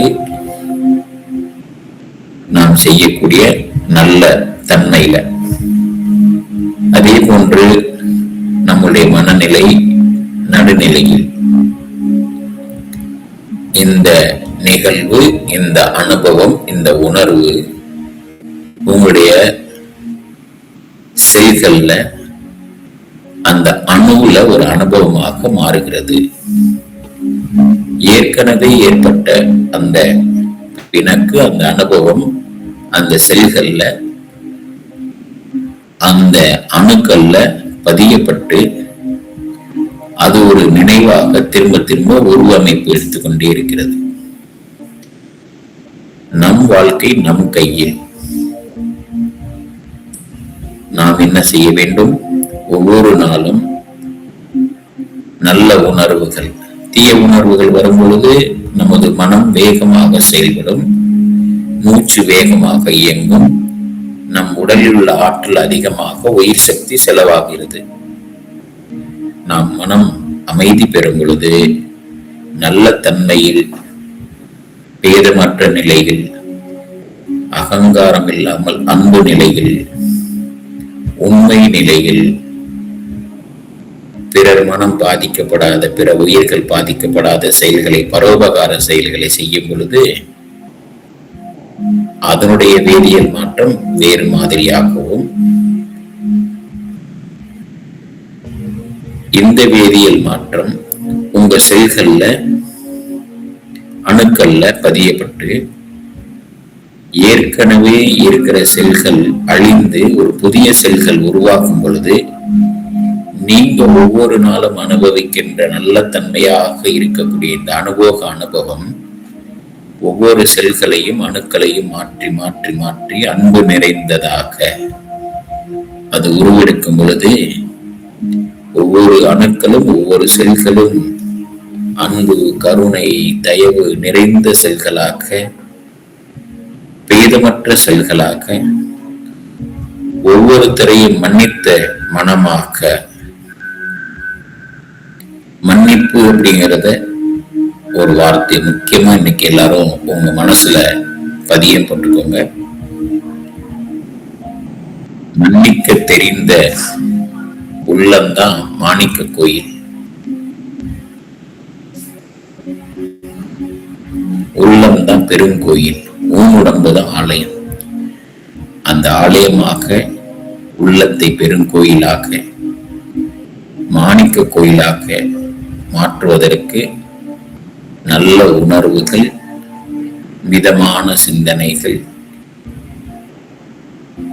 இந்த நிலையில் உங்களுடைய செல்களை மாற்றி அமைக்கக்கூடிய ஒரு பயிற்சி தான் இப்ப நீங்க உணர்ந்து உங்களுடைய மனதை ஒருமைப்படுத்தி இந்த பயிற்சியை செய்யறோம். இப்போ உங்களுடைய கவனம் உங்களுடைய உச்சந்தலையில், அந்த ஆற்றல், இந்த பிரபஞ்ச ஆற்றல் உங்க உடலில் உச்சந்தலை முதல் உள்ளங்கால் வரை ஏற்கனவே உங்களுக்கு முழுமையாக பரவி ஒரு இயக்கத்தை உண்டு பண்ணி உங்களை இந்த வடிவமைத்து அதை நல்ல செல்களாக அந்த பரம்பொருள் நிலைக்கு, மேம்படுத்தப்பட்ட நிலைக்கு கொண்டு செல்வதற்காக அது ஒரு இயக்கம், அதுவே ஒரு இயக்கம், அணிச்சை செயலாக நடந்து கொண்டு வருகிறது. இதில் நம்முடைய மனம் அதை நாடாமல் இந்த புறத்தில் உலகியலில் ஒரு நாட்டத்தை ஏற்படுத்தி நம்முடைய மனம் வேறொரு பக்கம் எடுத்து செல்கிறது. இந்த அறிவுக்கும் மனதுக்கும் ஒரு போராட்டம். அறிவு குறைந்த நிலையில் இருக்கும்போது மனம் ஓங்கிய நிலையில் இருக்கும். அது அகங்காரம், கெட்டத்தன்மை. இந்த உணர்வுகள் மீண்டும் மீண்டும் வளர்ந்து கொண்டே போச்சுன்னா நம்மளுடைய செல்கள், அணுக்கள் இதை அப்படியே வேற ஒரு பதிப்பா எடுத்து அதிகமான ஜெராக்ஸ் காப்பி எடுத்து வைக்குது. நீங்க நல்ல உணர்வுல இருக்கும் பொழுது அதையே ஜெராக்ஸ் காப்பி எடுக்குது. எது அதிகமா இருக்குதோ அதுதான் வருங்கால வாழ்க்கை. இன்று இந்த நிலையில் நாம் நல்ல தன்மை, நல்ல உணர்வுகள், அன்பு, கருணை நிறைந்து இயற்கை உண்மையை உணர்ந்து அனுபவ நிலையில் நீங்கள் செய்யக்கூடிய அந்த அனுபவம் உங்களுடைய செல்களை ஒவ்வொரு நாளும் மாற்றி அமைக்குது. இந்த உணர்வு, அந்த அனுபவம் தான் இப்ப நம்ம சிந்தனைகளை, கண்களை மூடி, காது, அனைத்து உறுப்புகளையும் அகற்றி, இது இந்திரிய ஒழுக்கம். உங்க மனம் ஒரு விஷயத்தை கேட்டுட்டே இருக்கு. இந்த நிலைதான் நம்ம மனம் வேகமா இயங்கக்கூடிய அந்த நிலையை குறைக்குது. இது ஒரு அற்புதமான ஒரு அனுபவத்தை இப்பொழுது நீங்க உணர்ந்து கொண்டிருக்கிறீர்கள். நாம் எல்லாம் யாருன்னா, அருளே நம் அறிவு, அருளே நம் மனம், அருளே நம் குணம். அகவல்ல சொல்லியிருக்கிறாங்க. நம்ம எல்லாமே அருளாளர்கள். நமது உள்ளம் பெருங்கோயில். நமது உடம்பு மாமிசமற்ற உடம்பாக இருக்கும்போது அது தூய உடம்பாக மாறுகிறது. பிற உயிர்களுக்கு துன்பம் விளைவிக்காத செயல்கள் அருள் செயல்கள். அப்படிப்பட்ட அருள் செயல்களை செய்து இந்த ஒவ்வொரு செல்களையும் ஒவ்வொரு அணுக்களையும் நல்ல தன்மையாக மாற்றி அமைக்கும் பொழுது நாம் அருளாகவே, அந்த அருள் கருணை தயவாகவே, அந்த கடவுளாகவே மாறுகிறோம். அந்த உயிர்ப்பு நிலையில் நம் உடலில் இயங்கக்கூடிய உயிர் ஒரு ஆதாரமாக இருக்கிறது. அது ஒரு அனுபவத்தை கொடுப்பதற்காக இந்த உடல், இந்த தேகத்தை கொண்டு அனுபவிக்கக்கூடிய அனுபவங்கள் அருள் நிலையில் விளங்க வேண்டும். அந்த அருள் அனுபவம் தான் அருளோடு இணைக்கிறது. ஒத்தவை ஒத்தவையோடு இணைக்கும்.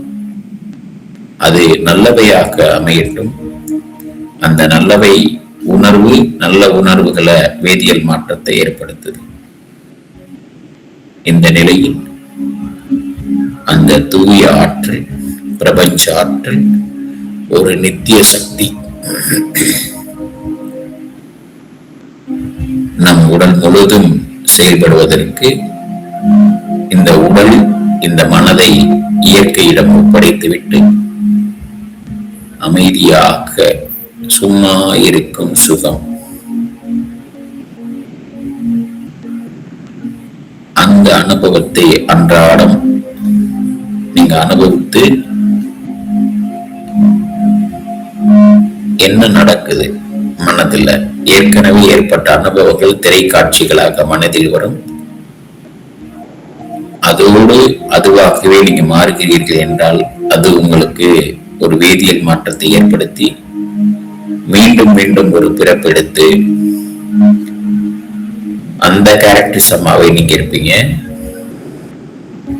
அது ஒரு மன இயக்கத்தை என்ன இயங்குது என்று நீங்க கண்டு கழிப்பவராக இருந்தீங்கன்னா அந்த கேரக்டரிசம்குள்ள நீங்க போகாத,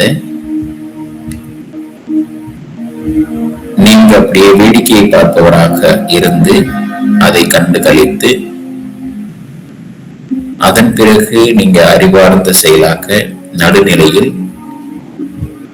இந்த பிறப்பின் நோக்கம் நாம் என்ன செய்ய வேண்டும் என்ற அந்த அடிப்படையில் அறிவு செயல்களாக, அருள் செயல்களாக, தயவு கருணை அன்பு நிறைந்து செய்யக்கூடிய செயல்களாக நாம் செய்ய வேண்டும்.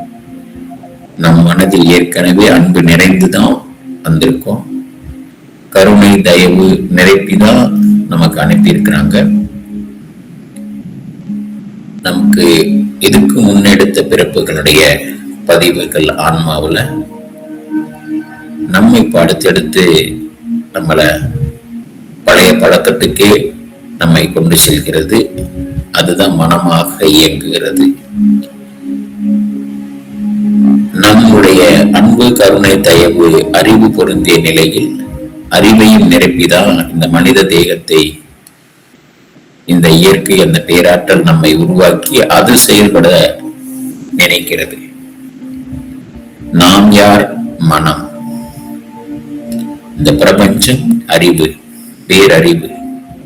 இந்த பேரறிவுக்கும் மனதுக்கும் ஒரு விகற்பம். இந்த மனம் கொஞ்சம் இருக்கு, அதான் நாம். அந்த அறிவு பேராற்றல் நமக்குள்ள வருது. நாம அனுமதிச்சோம் அப்படின்னா, அதாவது அப்பா சொல் பேச்ச அவருடைய அனுபவத்துல இதை செய்யாத, இதை செய்தா நமக்கு உபத்திரம் வரும், இது ஒரு துன்பத்தை கொடுக்கும், இந்த வழியில போகாத, இந்த செயல்களை செய்யாத, இந்த முறையில செய்யக்கூடாது அப்படின்னு அனுபவத்துல அப்பா சொல்றாரு. ஆனா அப்பா சொல்றதுல எனக்கு விருப்பம் இல்லை. இந்த மனம் ஏற்கனவே எந்த நிலையில் இருந்து அதுதான் விரும்பும். எவ்வளவுதான் சிறு குழந்தைகிட்ட இது தங்கம் இது வெள்ளின்னு அதுக்கு புரியாது. அதுக்கு தேவை பஞ்சு மிட்டாய், ஒரு சாக்லேட், அதை தான் கேட்டு அடம் பிடிக்கும். அந்த மாதிரி இந்த மனம் ஏற்கனவே பெற்ற அனுபவத்தை கொண்டு அதையே நான் திரும்ப திரும்ப செய்வேன் என்று தொடர்ந்து செய்து கொண்டே இருக்கிறது. இதை நீங்க உணர்ந்த நிலையில் அதை அமைதிப்படுத்திவிட்டு இந்த பேராற்றல் அறிவுக்கு இடம் கொடுத்தால் அது உங்களுக்குள்ள ஒரு வேதியியல் மாற்றத்தை ஏற்படுத்தும். நீங்க அனுமதிக்கணும், அமைதியா இருக்கணும். நம்மை சுற்றி நடக்கக்கூடிய எந்த செயல்களுக்கும் இது சரி இது தவறு என்று கருத்து சொல்பவராக நம்ம இருந்தோம்னா நமக்கு வினை வந்து சேரும். நடப்பதெல்லாம் நன்மைக்கே, காரணமின்றி காரியங்கள் நடப்பதில்லை. இந்த பேரறிவு ஒன்றுதான் அதை உணர்கிறது. என்னால் ஆவது ஒன்றுமில்லை, எல்லாம் இனி உன் செயலே என்று உணரப்பெற்றேன் என்று பட்டினத்து பெருமான் சொல்வது போல, அருளலாது அணுவும் அசைந்திடாது அருள் நலம் பரவுகின்று அடைந்தமை சிவமே, அவன் அருளாலே அவன் தாள் வணங்கி அந்த பேராற்றலுடைய திறத்தை, அந்த அறிவை நினைந்து நினைந்து அந்த அருளாற்றலையே நினைந்த ஒரு நிலையில் அந்த அருளாற்றலை அதன் மேல் நம் மனதை பொருத்திய நிலையில் நம் மனதை கொண்டு அந்த பேராற்றல் மீது பொருத்திவிட்டால் நம் மனம் அந்த அறிவாக மாறிவிடும். இதைதான் அர்ப்பணிப்பு என்கிறார்கள். இந்த உடல் பொருள் ஆவியை உவப்புடன் அளித்தேன் என்று வள்ளல் பெருமானார் சொல்லக்கூடிய அந்த நிலையில் நமக்கு ஒரு வேதியியல் மாற்றம் வரணும். அந்த அறிவோடு பொருந்தணும்னா இந்த மனதை கொண்டு போயிட்டு அந்த அறிவோடு பொருந்தணும். இந்த அறிவு அப்படிங்கிறது ஆண் தன்மை, பேராற்றல். மனம் அப்படிங்கிறது நம்முடைய ஏற்கனவே ஏற்பட்ட பதிவுகள் தான் நாம் அப்படிங்கிற நிலை. இந்த நாம் அப்படிங்கிற ஒரு நான் அப்படின்னு சொல்லும் பொழுது அதை நான் இருக்கும்போது மனம் செயல்பட்டு கொண்டே இருக்கும். அது அகங்காரம் வளர்ந்து கொண்டே இருக்கும். இதைத்தான் சித்தி பல பெற்றாலும் இதெல்லாம் கற்றாலும் மனம் இறக்க கல்லாருக்கு வாயை பரபரமே. நான்கிற அந்த அகந்தை அழிய வேண்டும். அப்ப இந்த நான்கிற அந்த மனதை கொண்டு சென்று பேராற்றல் என்கிற அந்த அறிவோடு பொருத்தி ஒன்றை பொருந்தி இருத்தல் என்ப நிலையிலும் அந்த பேராற்றல் இந்த மனம் வந்து அதை நினைந்து நினைந்து இருக்கக்கூடிய நிலையிலும் அதையே சிந்தனை செய்த வண்ணம் தவ வாழ்க்கையில் சொல்லுவாங்க, சித்தம் போக்கு சிவம் போக்கு. இருப்பு நிலை இருக்கக்கூடிய ஆற்றலுக்கு பேரு சிவம். அந்த சிவத்தை நினைத்து கொண்டே இருக்கிறது சித்தம். இந்த சித்தம் அந்த அறிவு ஆற்றலை நினைக்கக்கூடிய யாரோ அவன் தான் சித்தன். அந்த போக்கில் வாழக்கூடியவர்கள் சித்தன். இந்த உணர்வோடு இந்த ஆற்றலுக்கு இந்த உடல் தேகத்தை மனதை அர்ப்பணித்து இவ்வளவு நேரம் உங்களுடைய உடலையும் உயிரையும் மனதையும் அறிவோடு பொருந்தி தூய்மைப்படுத்தி மனம் என்கின்ற அந்த கல்லை கரைத்து அருள் என்கின்ற அந்த பேரறிவு உங்களில் உடல்களில் நிரம்பி வழிந்து இனி வரும் காலங்களில் அனைத்து செயல்களும் அருள் செயல்களாக மலர்ச்சி நிலையில் உங்களுக்கு அதை கிடைக்கட்டும். அது சித்தி பெறட்டும். நீங்கள் நினைக்கும் போதெல்லாம் அது உங்களுக்கு கிடைக்கட்டும். அந்த நிலை நிலைக்கட்டும், நீடிக்கட்டும்.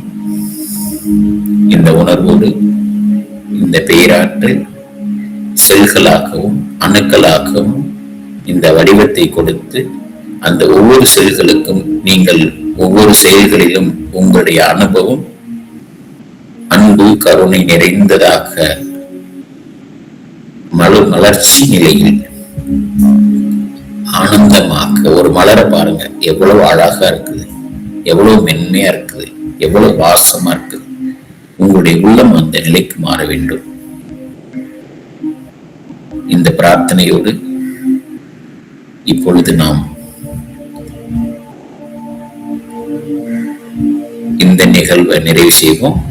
இப்பொழுது உங்களுடைய கவனம் உச்சந்தலையில், உங்களுடைய மூச்சை கவனிங்க. கைகள்ல முத்திரைகள் இருந்து கைகளை கொஞ்சம் அசைத்து பாருங்கள். விரல்களை நீட்டி மடக்கி செய்து பாருங்க. கால்கள் அசைங்க. 2 கைகளையும் லேசா ஒரு உராய்வு கொடுத்து கண்களை பொத்தி கொள்ளுங்கள்.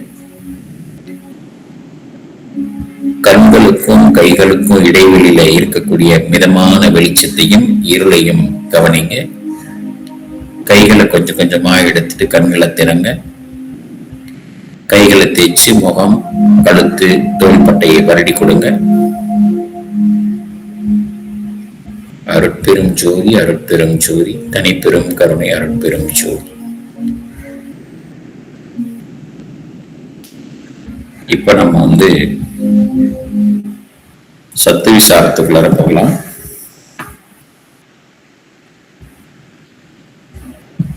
நம்ம உடம்புல அன்பு, கருணை நிறையும் பொழுது ஒரு வேதியியல் மாற்றம் வரும்னு சொன்னேன். நான் ஏற்கனவே இந்த கதை ஒன்று சொல்லுவேன், பறவை கதை. உங்களுக்கு எல்லாருக்கும் நிறைய பேர் தெரிஞ்சிருக்கும். இன்னைக்கு புதுசா நிறைய பேர் வந்திருக்கீங்க. இந்த கதையை சொல்றேன், அதுக்கப்புறம் ஒரு பாட்டு போடுறேன். இந்த வேதியியல் மாற்றம் எப்படி வரும்? நம்ம உடம்புல அன்பு, கருணை நிறைந்திருக்கும் போது வரும் சொல்றோம். ஒரு கற்பனையில நினைச்சுக்கோங்க. நீங்க எல்லாரும் கொடைக்கானல், ஊட்டி இதெல்லாம் போயிருப்பீங்க. பெரிய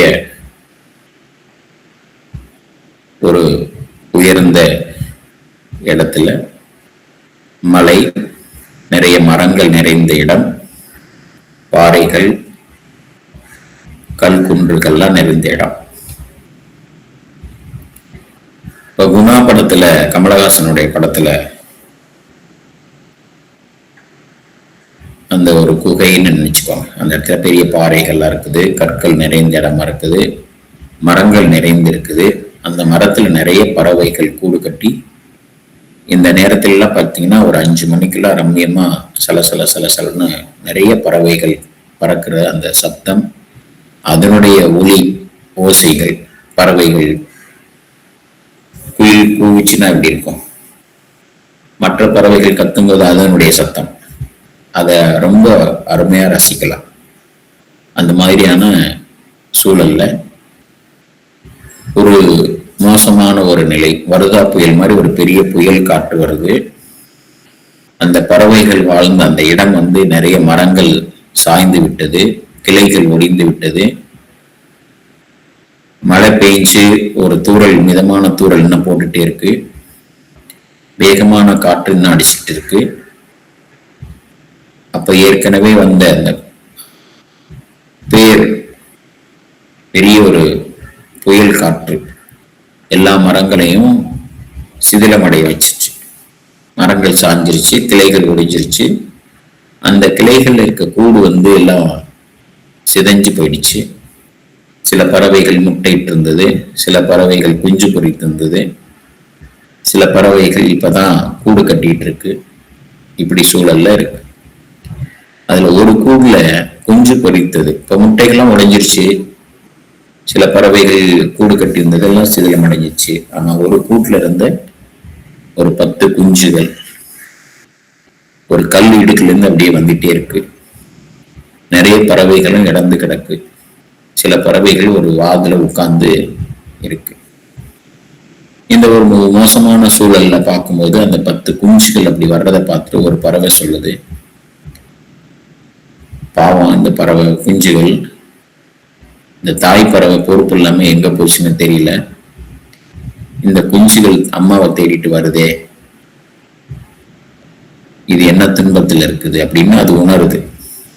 மாலை வேலை ஒரு 5 மணி, இருள் சூழக்கூடிய ஒரு நேரம், இன்னும் தூறல் போட்டுட்டு இருக்கு. காற்று ஒரு மிதமான காற்று அப்பப்போ கொஞ்சம் வேகமா வீசி போயிட்டு இருக்கு.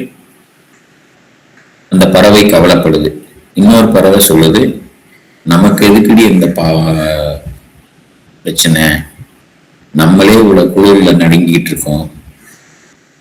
இவ்வளோ மருதா புயல் வந்த அந்த நேரத்தில் நமக்கு தெரியும் எப்படி சொல்லணும். அது மாதிரி கொரோனா வந்த டைம்ல எவ்வளவு பேர் இறக்கும் போது ஒவ்வொருத்தரும் பயந்துட்டு இருக்கோம். அது மாதிரியான ஒரு நடுக்கம். இன்னொரு பறவை சொல்லுது, நம்மளே உயிரோட இருப்போமா இருக்க மாட்டோமா தெரியல, இப்படி காத்தடிக்குது, இப்படி மழை பெய்யுது அப்படின்னு சொல்லிட்டு அந்த பறவையை நமக்கு எதுக்கு, அது தாய் பார்த்துக்கும் அப்படின்னு சொல்லிட்டு பேசாம இருக்குது. இன்னொரு பறவை சொல்லுது, ஆமாண்டின்னு ஒரு பறவை சொல்லுது. இன்னொரு பறவை சொல்லுது, பாவம் அந்த குஞ்சுக்கு, அந்த தாய்க்கு எங்க போச்சுன்னே தெரியல, அதுக்கு என்ன நிலையோ என்னமோன்னு ஒண்ணு சொல்லுது. அந்த முதல் பறவை சொன்னது பாருங்க, அந்த குஞ்சுகளை பத்தி ரொம்ப சிந்திக்குது. சரி, ஆனா ஒரு முடிவுல அவர் வந்துருச்சு, இந்த குஞ்சுகளை இந்த இரவு பொழுதாவது நம்ம பாதுகாத்து வைக்கணும். ஏன்னா பாம்புதுக இருந்துச்சுன்னா அது சாப்பிட்டுடும், உணவு கிடைக்கிறேன்னு சொல்லி இதை உணவை எடுத்து சாப்பிட்டுடும். எப்படியாவது காப்பாத்தி ஆகணும்னு அந்த 10 குஞ்சுகள் எடுத்து வலது பக்கம் இடது பக்கம் 5 2 பக்கமும் அதனுடைய இறகுக்குள்ளர வச்சுட்டு இரவு முழுவதும் அது பாதுகாப்போட வச்சிருக்கு. இப்போ ஒவ்வொரு பறவையும் தனித்தனியா கிளைகள்ல உட்கார்ந்து இருக்கு. இந்த 10 குஞ்சுகளை அப்படியே 2 பக்கமும் அப்படியே வச்சிட்டு இருக்கும்போது, அடுத்த நாள் காலையில பார்க்கும்போது இந்த பறவை, ஒரு பறவையும் 10 குஞ்சுகளும் உயிரோட இருக்குது. தனித்தனியா இந்த குஞ்சுகளை எல்லாம் காப்பாத்துறதுக்காக நினைக்காம நமக்கு எதுக்கு அப்படின்னு கைவிட்டுருச்சு பாருங்க. அந்த பறவைங்கள்லாம் இறந்து கிடக்குது. இது என்ன காரணம்? இப்ப நீங்க அன்மியூட் பண்ணி சொல்லலாம், என்ன காரணம்? இந்த 10 குஞ்சுகளை வச்சிருந்த அந்த பறவை உயிரோட இருக்குது, மற்ற பறவைகள் இறந்து போய் கிடக்குது. இதை நீங்க நினைக்கும் போது என்ன நடந்திருக்காங்க?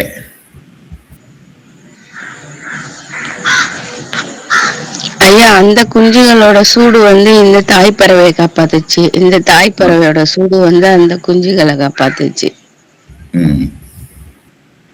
இந்த தாய் பறவை அந்த குஞ்சுகளை காப்பாத்துறதுக்கு எது காரணமா இருந்திருக்குது?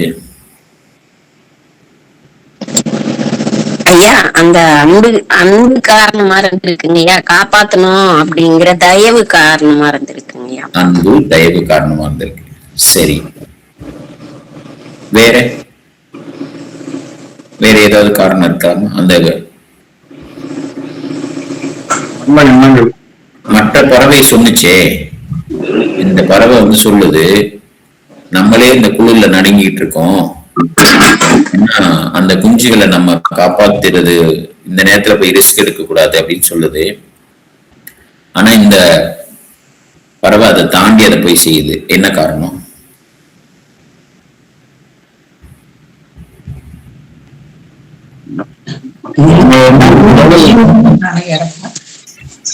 காளியம்மா சொல்லுங்க. எனக்கு என்ன மனசு வச்சுக்கணும்னா, அதுக்குள்ள ஒரு இறக்கத்தால அந்த உயிரை காக்கணுமேன்ற ஒரு அன்பால எல்லா பறவைகளும் இருக்க, நாமளாவது ஏதாவது செய்வோம் அப்படின்ற எண்ணத்தோட அந்த குஞ்சுகள்லாம் எடுத்து வச்சு இது பண்ணுது ஐயா. இதுதான் எனக்கு தோணுது ஐயா. தியாக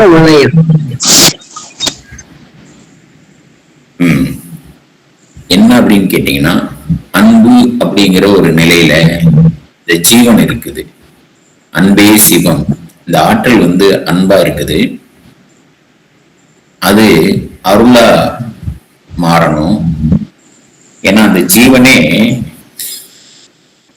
என்னவா உணருது அப்படின்னா, ஒரு தாய்மைக்கு தெரியும் அது எந்த நிலையிலையும் தன்னுடைய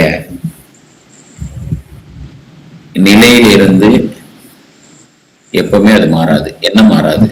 தாய் பறவை அப்படின்னா ஒரிஜினலா ஒரு உயிர் இன்னொரு உயிர் அன்பு காட்டும். நீங்க பார்த்திருப்பீங்க, நிறைய வீடியோ இருக்குது.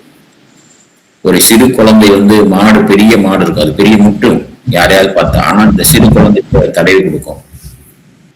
ஒரு நாய், ஒரு பச்சைக்கிளி. இப்ப நீங்க சமீபத்தில் நிறைய வீடியோஸ் எல்லாம் பார்க்கலாம். அது நாயும் பச்சைக்கிளியும் விளையாண்டுட்டு இருக்கு பேசிட்டு.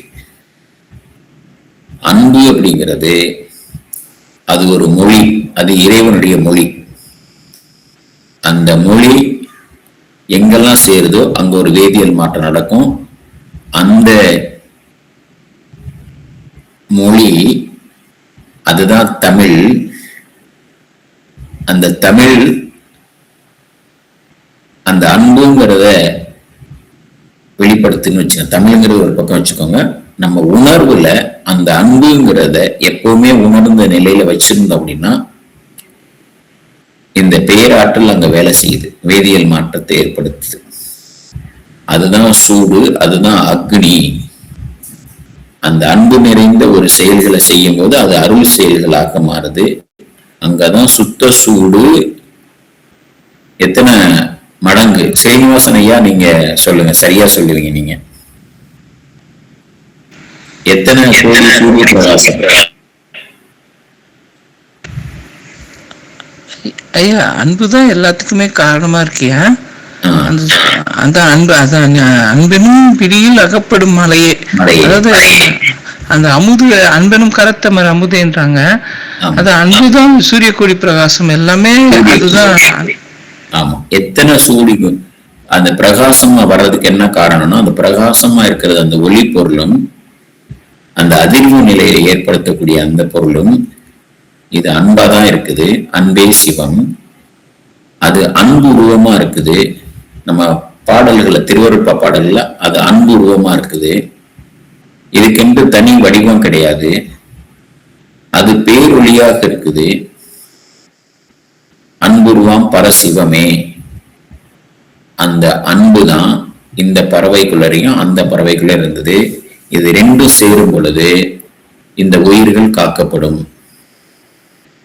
இந்த அன்பு கலக்காத உயிர்கள் சிதிலமடையுது. நம்ம செல்கள்ல அப்படிதான் அன்பு குறைஞ்சு, கருணை குறைஞ்சு, கண்காணி இல்லாத இடமில்லை, கண்காணி இல்லைன்று கள்ளம் பல செய்வார். அந்த கள்ள நிலைதான் நம்மளுடைய செல்களை சிதிலமடைய வைக்குது.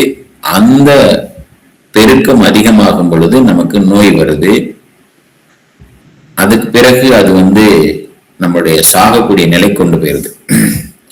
ஒவ்வொரு செல்கள்லையும் ஒவ்வொரு திசுக்கள்லையும் இந்த அன்பு, கருணை, தயவை முழுமையா அந்த உணர்வுல நம்ம கொண்டு வரோம் அப்படின்னா அப்ப இந்த செல்கள் அந்த அன்பு அப்படிங்கிறத உணரும் பொழுது சுத்த சூடு பெருக்கமாக்குது நம்ம உடம்புல.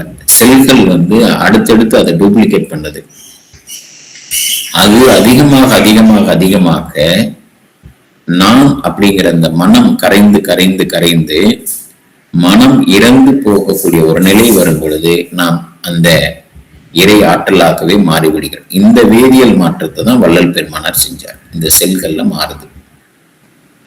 இப்போ இந்த நிகழ்வு, நம்மளுடைய பழைய நினைவுகள், ஒருத்தருக்கும் சண்டை வந்திருக்கும். அதை திரும்ப திரும்ப நினைச்சிட்டே இருக்கும். சொத்து பிரச்சனை இருந்திருக்கலாம்.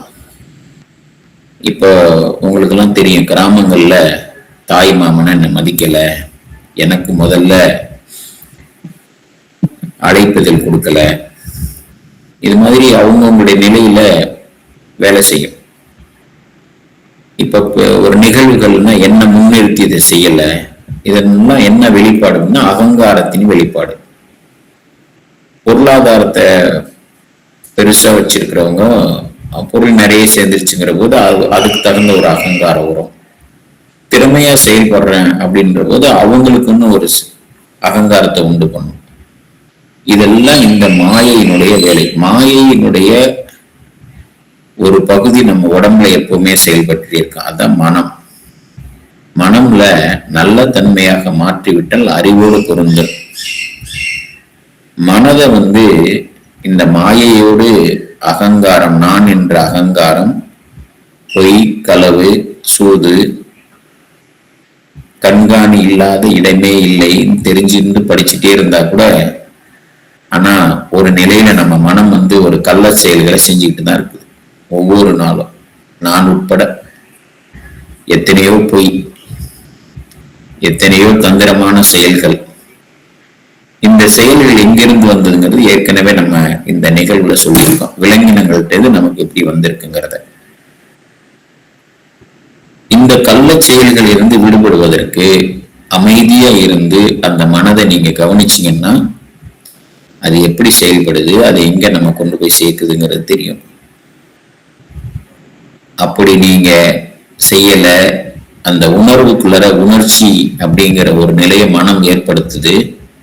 அந்த உணர்ச்சிக்குள்ளராக நீங்க போயிட்டீங்கன்னா அந்த கேரக்டரிசமாக மாறிடுறீங்க. அப்படி மாறிட்டா மீண்டும் மீண்டும் இந்த செல்கள் அழிக்கப்படுது. அதனுடைய பதிவுகளை டூப்ளிகேஷன் பண்ணும்போது அந்த தன்மையில இந்த உடம்பு மாற்றப்பட்டு நமக்கு சிதிலம் அடைஞ்சிட்டு இருக்கு. அப்ப இந்த மனம் அப்படிங்கிற ஒரு இடத்துல நம்ம நிதானமா இருந்து அது என்ன பண்ணுது அப்படின்னு கவனிச்சோம்னா, கவனிக்கப்படும் பொழுது நம்ம வந்து அந்த கேரக்டரிசம்குள்ள போகல, வேதியியல் மாற்றத்துக்கு ஆட்படுத்தல. அப்படி உங்களை அங்க அர்ப்பணிச்சிட்டீங்க, அதுக்குள்ளார உணர்ச்சி வயப்பட்டுட்டீங்க அப்படின்னாவே அந்த வேதியியலுக்குள்ளார நீங்க போயிடுறீங்க. அப்படி போனா அந்த வேதியியல் மாற்றத்துல ஆட்படும் பொழுது அது மாயை அப்படிங்கிற செயல்கள் இருக்கு, அகங்காரம் அப்படிங்கிற செயல்படும், பொறாமை வரும். இது அது கூட எத்தனை உறவுகள் இருக்கோ அதெல்லாம் வரும். நீங்க நிறைய படிச்சிருப்பீங்க. இப்ப நல்ல தன்மைகள்ல நம்ம இருக்கும் பொழுது அறிவு மேலோங்கிய நிலையில தெளிவான சிந்தனையில இது மாற்றத்தை இந்த இயற்கையில நம்ம ஏற்படுத்துறதுக்கு சூழல்கள் அமைக்கணும். நம்ம அதிகாலையில எழுந்திருக்கிறது, ஒத்த கருத்துடையவர்களோடு சிந்திப்பது, எல்லாம் ஒரு இடத்துல இருக்கும். ஒற்றுமையினுடைய இப்ப நம்ம ஆரம்பத்திலே சொன்னேன், நம்ம எல்லாரும் ஒன்னா சேர்ந்திருக்கோம், இந்த இடத்துல ஒற்றுமையை காமிக்குது. ஆனா ஒத்த சிந்தனையோடு இருக்குமா இல்லைன்னா ஒவ்வொருத்தருக்கும் ஒவ்வொரு கருத்தை வச்சுட்டு வேதத்தோட பேசிட்டே இருக்கும். அதனுடைய உட்கருத்து வேற, ஒவ்வொருத்தருக்கும் ஒவ்வொரு மாதிரி இருக்கும். அந்த தர்க்கத்துக்குள்ளதான் வள்ளல் பெருமானம் போகக்கூடாது அப்படின்னு சொல்றாரு. ஏன்னா உங்களுக்கு நீங்க எடுத்த முயற்சி ஒருமையில வந்து நிக்கணும் அப்படிங்கிறது. ஆனா ஆரம்பிக்கும் போது ஒருமையில ஆரம்பிக்கிற மாதிரி இருக்கும், முடியும் போது பல நிலைகள்ல மாறி போயிடும். கடைசி முடிவும் அந்த ஒருமையில இருக்கணும். அப்படி ஒரு கம்யூனிகேஷன், ஒருத்தருக்கு ஒருத்தர் கருத்து பரிமாற்றம் அப்படி அமைந்தால் அது ஒருமை அப்படிங்கிற நிலையில செயல்படும். ஒருமையுடன் நினது திரு மலரடி, மலரடிங்கிறது இப்ப நம்ம உபதேசம் பெற்ற அன்பர்களுக்கு தெரியும், திருவடி மலரடி. அப்படி தியானம் ஒன்றை பொருந்தி இருத்தல், எதை பொருந்தி இருத்தல், எதை நினைப்பது என்ற பல ஞானிகளுடைய உரைகளை கேட்டு நம்ம செய்யறோம். இன்னும் அந்த நிலைக்கு வராதவங்க நிறைய பேர் இருக்காங்க. அவங்களுக்கெல்லாம் சேர்த்து நம்ம பிரார்த்தனை பண்ணுவோம், அவங்க மேலேயும் நம்ம அன்பு செய்வோம். இந்த நிலையில ஒரே ஒரு பாடல், இப்போ இந்த பாடல் கேட்டுட்டு உங்களுடைய கருத்து, உங்களுடைய அனுபவங்கள், இன்னைக்கு உங்களுக்கு ஒவ்வொரு வார செயல்கள்லையும் இந்த பயிற்சியில உங்களுக்கு என்ன கிடைச்சது, ஒரே ஒரு பொருள், ஒரு செய்தி கிடைச்சது எனக்கு இன்னைக்கு புது விதமா, இல்ல ஒரு அனுபவத்தை கிடைச்சது அப்படிங்கிற ஒரு பகிர்வுகளை நீங்க பகிருங்க. புதிதா வந்திருக்கவங்களுக்கு முதன்மைத்துவத்தை நம்ம கொடுப்போம். இந்த பாடல் ஒண்ணு கேட்டுட்டு நம்ம போகலாம். ஒரே ஒரு நிமிஷம்.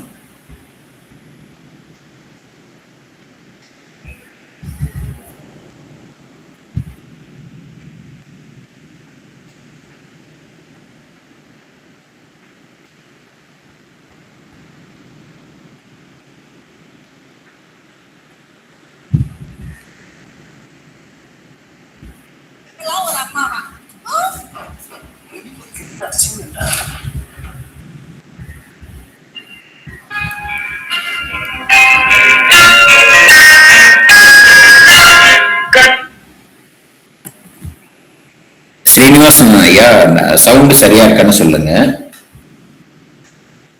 ப்ளே பண்ண. சரியா இருக்கு.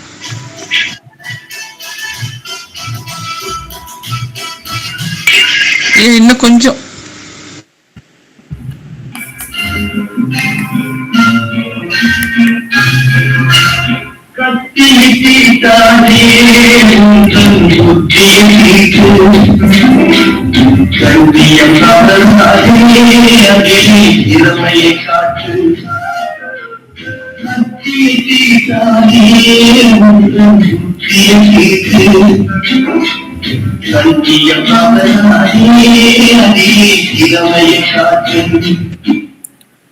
கத்தி அப்படின்னு சொல்றது வந்து கத்தியை தீட்டாதே உந்தன் புத்தியை தீட்டுன்னு சொல்லுவது. கத்தி என்பது நம்மளுடைய மனம். ஏன் அதை சொல்றாரு அப்படின்னா, ஒருத்தர் கூட ஒரு கசப்பான அனுபவத்தை அனுபவிச்ச போது மனம் வந்து உணர்ச்சி வசப்பட்டு அவரை ஏதாவது தண்டிக்க வைக்கணும் அப்படின்னு நம்ம என்ன பண்ணுவோம், கொலகாரனா இருந்தா கத்தி எடுத்துட்டு குத்த போவோம், இல்லைன்னா அவனை வந்து எப்படியாவது கெடுக்கணும்னு நினைப்போம்.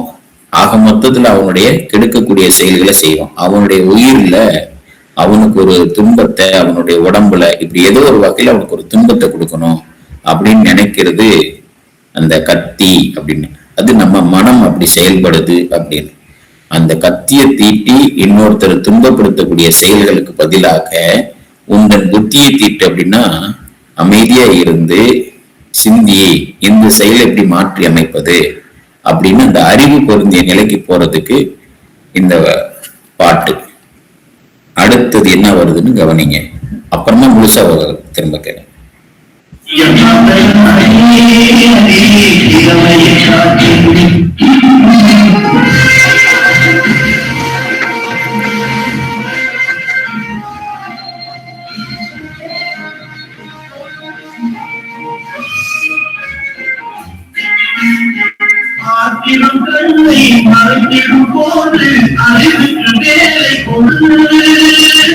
மனம் இயங்கும் போது அகங்காரத்துல அது ஆத்திரம் வந்து கண்ணை மறைக்கும்.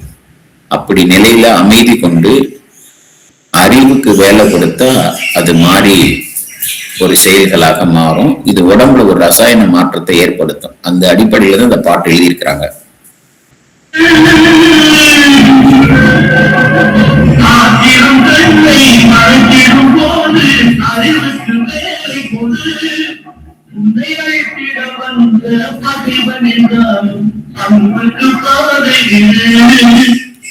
என் உயிரே போனாலும் நான் வந்து கத்தி எடுத்து அகந்தையோட நான் எந்த செயலை செய்ய மாட்டேன்.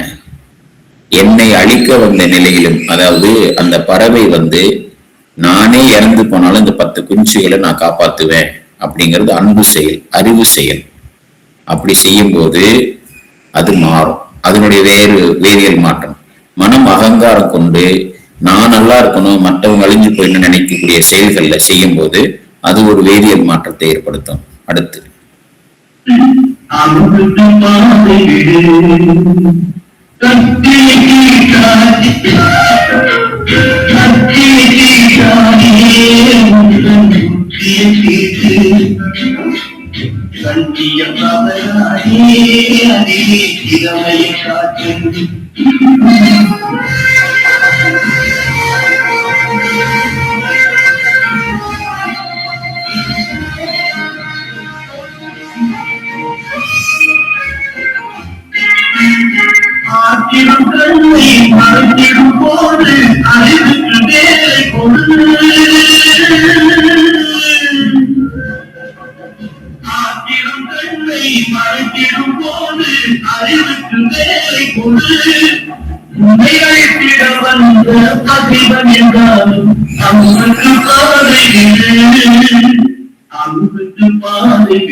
நம்பிக்கை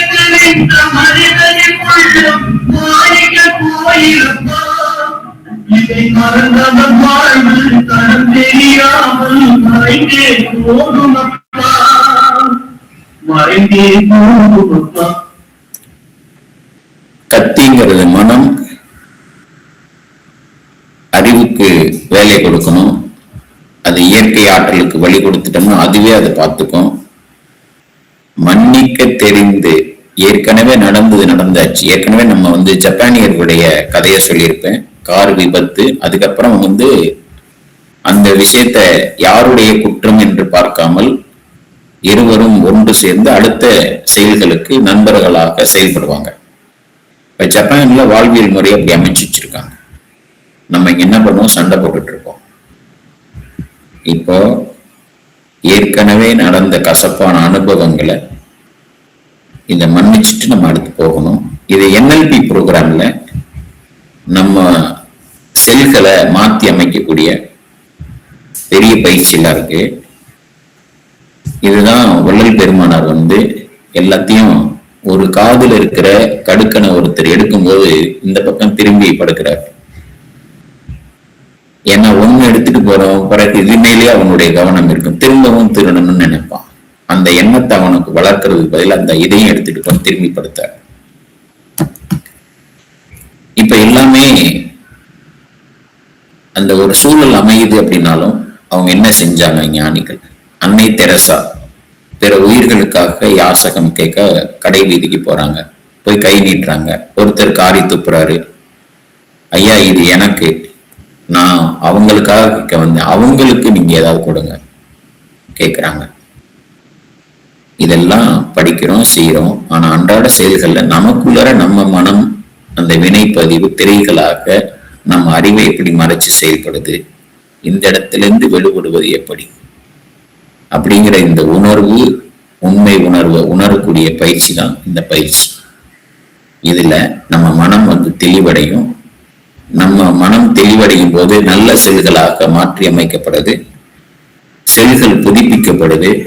இந்த செல் இது நமக்கு தெரியவே தெரியாது. காலப்போக்கில் கொஞ்சம் கொஞ்சமா உணரலாம். இத ஹைலி கான்சன்ட்ரேட்டடா உங்க உடல் நோய்களை தீர்க்கலாம். உங்களுக்கு நீங்களே தீர்த்துக்கலாம். அந்த மாதிரி பெரிய உயர்நிலை பயிற்சி எல்லாம் இருக்கு. வள்ளல் பெருமானார் அந்த வேதியியல் மாற்றத்தை, அந்த பயிற்சியை தான் அவரு தனிமையில உட்கார்ந்து, அதுக்காக தனித்திறன்னு சொல்றாரு. உலகில் இருக்கவங்க கூட, அகங்காரத்தோட இருக்கவங்க கூட இல்லாம உனக்கென்று ஒரு நிலை உள்ளது. அது அன்பு நிலை, அது அறிவு நிலை, அது கருணை நிலை, அது அருள் நிலை.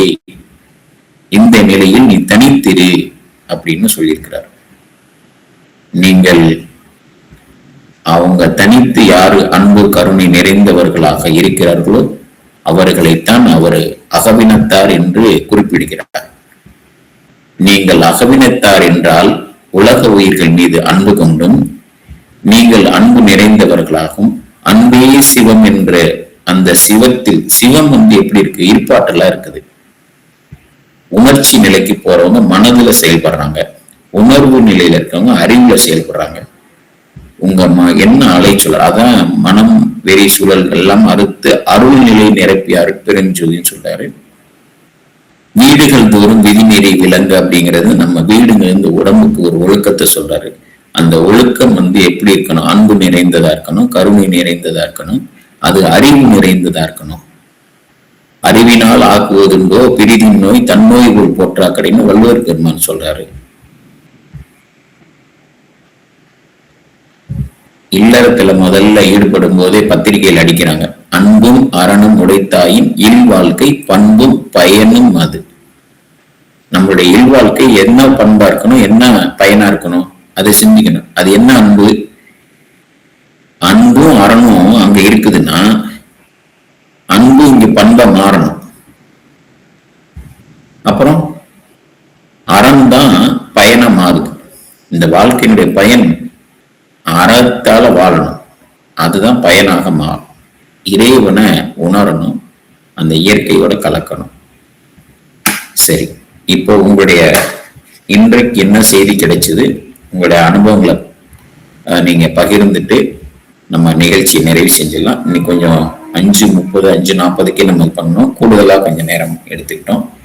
உங்களுக்கு ஷேர் பண்றதுக்கு ஒரு 20-25 நிமிஷம் எடுத்துக்கலாம். இன்னைக்கு 6:10 நம்ம நிகழ்ச்சியை நிறைவு செஞ்சிடலாம். எல்லாருமே உங்களுக்கு என்ன இன்னைக்கு கிடைச்சது, என்ன அனுபவம் கிடைச்சது அப்படிங்கிறத பகிருங்க விரைவா. இன்னைக்கு என்ன செய்தி கிடைச்சது?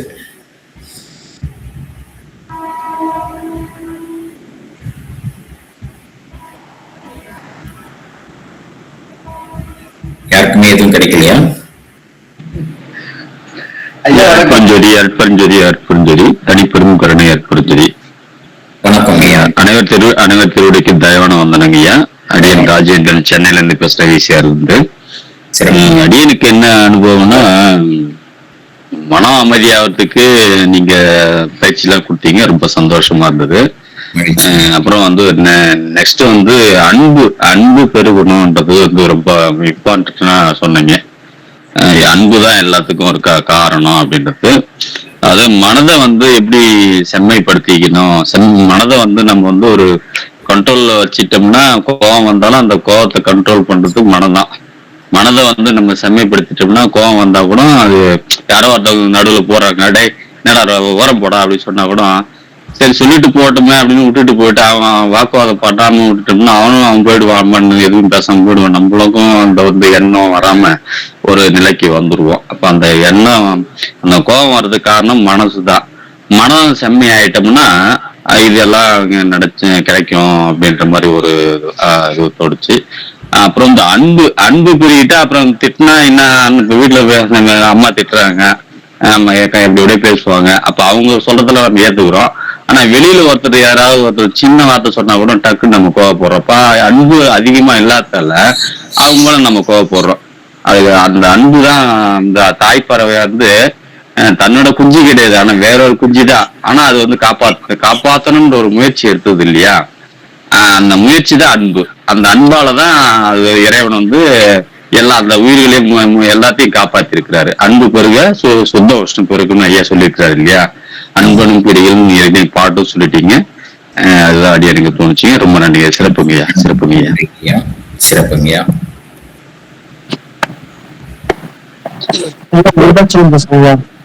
வெங்கடாச்சலம் ஐயா பேசுங்கய்யா. அன்புக்கும் அமைதிக்கும் உடலோட கெமிக்கல் ரிலேஷனுக்கும் சொன்னதுக்கு நன்றிங்கய்யா. தகவல்கள் எல்லாமே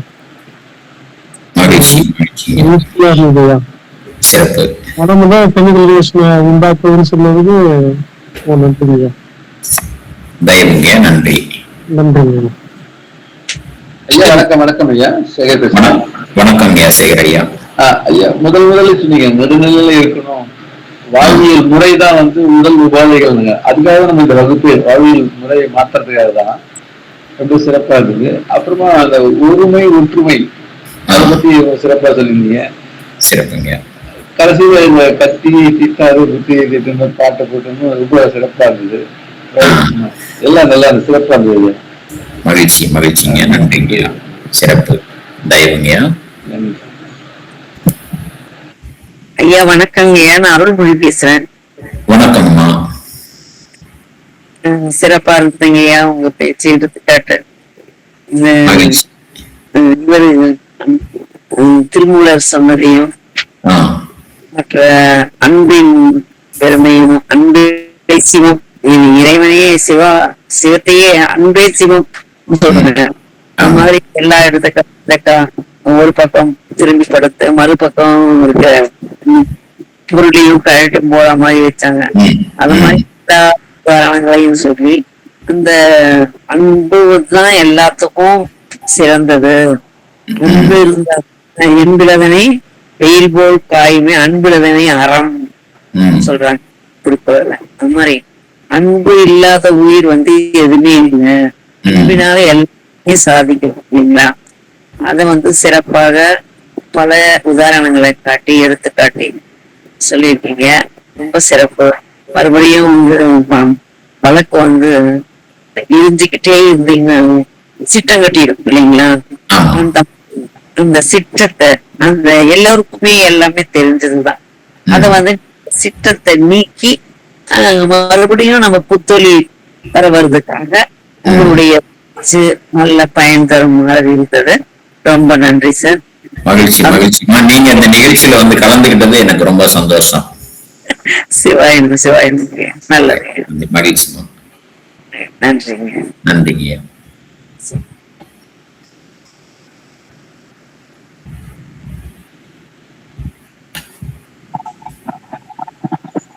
நானும் பேசுறேன். பெரும் கருணை அரிப்பெரும் ஜோதி. ஒவ்வொரு நமக்கு துன்பம் வருதுன்னா அவர் என்னை ஏமாத்திட்டாரு, என்னை வந்து அப்படி பண்ணிட்டாரு இப்படி பண்ணிட்டாருன்னு நம்ம நினைச்சிட்டே இருக்கிறதால நம்முடைய மனம் கெட்டு போய் உடல் ஆரோக்கியமும் கெட்டு போகுதுன்னு சொல்றீங்க. அது வந்து அவை தூக்கம் சொல்றாரு, இது நன்றும் பிறர் பெற வாரா. ஒரு விஷயமும் இறைவனுடைய செயலாலேயே நடக்குது அப்படின்னு நாம நினைச்சோம்னா, அவர் சொன்ன மாதிரி இப்போ முன்னாடி ஒருத்தர் சொன்னாரு, யாராவது நம்மளை இடிச்சிட்டாலும் கூட நம்ம அதை பொறுத்துட்டு போயிட்டோம்னா அவரும் போயிடுவாரு, நாமளும் போயிடுவோம், நிம்மதியா இருப்போம் அப்படின்னு. நிம்மதி தேடணும்னாலே நாம வந்து அக்செப்டன்ஸ், இது வந்து இது வந்து கடவுள் நமக்கு ஏற்படுத்தினது, இது நம்ம கடவுளே நமக்கு கூப்பிட்டதுதான் அது அப்படின்னு நினைச்சிட்டு போயிட்டே இருந்தோம்னா வாழ்க்கையில சந்தோஷமாவே இருக்கிறதுக்கு வாய்ப்பு இருக்குது. அதை நீங்க நல்லா விளக்கமா சொல்லிட்டீங்க. அதை ஒரு பாடல் வர போட்டீங்க, கத்தி ஏற்றிட்டாலே வந்து புத்தி ஏற்றிட்டாலே. இதுக்கு முன்னாடி நிறைய இடத்துல கேட்டிருப்பீங்க. ஆமாயா, அதை பத்தி சிந்திச்சிருப்பீங்களான்னு தெரியல எல்லாரும். ஆமாயா, ஆமா, அது நாங்க சிந்திக்கல. ஆனா அது இந்த இடத்துல ரொம்ப பொருத்தமா தேடி பார்த்து எடுத்து வந்து போட்டீங்க. அதுக்கே உங்களுக்கு பாராட்டணும். கருணையா, சரியா, நன்றியா, சிறப்பு, தயவுங்கய்யா, தயவு. ஐயா அருமை, ஐயா அருமை. இன்றைய நிகழ்ச்சி அந்த பறவை கூட்டை பத்தி அருமையா சொன்னீங்க, நல்ல அர்த்தமா இருந்தது ஐயா. இன்றைய நிகழ்ச்சி ரொம்ப சிறப்பா இருந்ததுயா. நன்றி ஐயா. மகிழ்ச்சி, நன்றிங்கய்யா, தயவுங்கய்யா. ஏன்னா ஒவ்வொருத்தரும் ஒவ்வொருடைய கோணத்திலிருந்து ஒவ்வொருத்தரும் ஒவ்வொரு விதமா அப்சர்வ் பண்ணிருப்பீங்க. ஐயா இன்னொரு விஷயம் கேட்கணையா, இப்ப வந்து ஒரு சில நேரத்துல போகும்போது யார்கிட்டயும் பேசாம இருக்கணும்ன்ற மாதிரி ஒரு தாட் போகுது. பட் ஆனா வந்து உலகில் இருக்கிறவங்க எல்லாமே நம்மள பேச வைக்கிறாங்க. சின்ன சின்ன விஷயம் கூட ஒரு மௌனத்துல இருக்கும்போது வந்து பாத்தீங்கன்னா பிரபஞ்சம் நம்ம கிட்ட பேசிட்டே இருக்கும். இப்ப நம்ம மக்கள் கிட்ட கம்யூனிகேட் பண்ணும்போது என்னன்னா, பீப்புள்ஸ் கிட்ட நம்ம இடைப்பட்ட இந்த இதுலதான் இந்த புற உலகத்திலேயே வாழ்ந்துட்டு இருக்கோம். அமைதி போகும்போது மேல நம்ம பாத்தீங்கன்னா பிரபஞ்சத்தோட கனெக்ட் ஆயிடும். ஆனா அந்த நிலைக்கு போறோம்னு பாக்குறோம். பட் ஆனா இங்க இருக்கிறவங்க கிட்ட எப்படி அதை கொஞ்சம் கம்மி பண்ணிக்கணும் பேச்ச.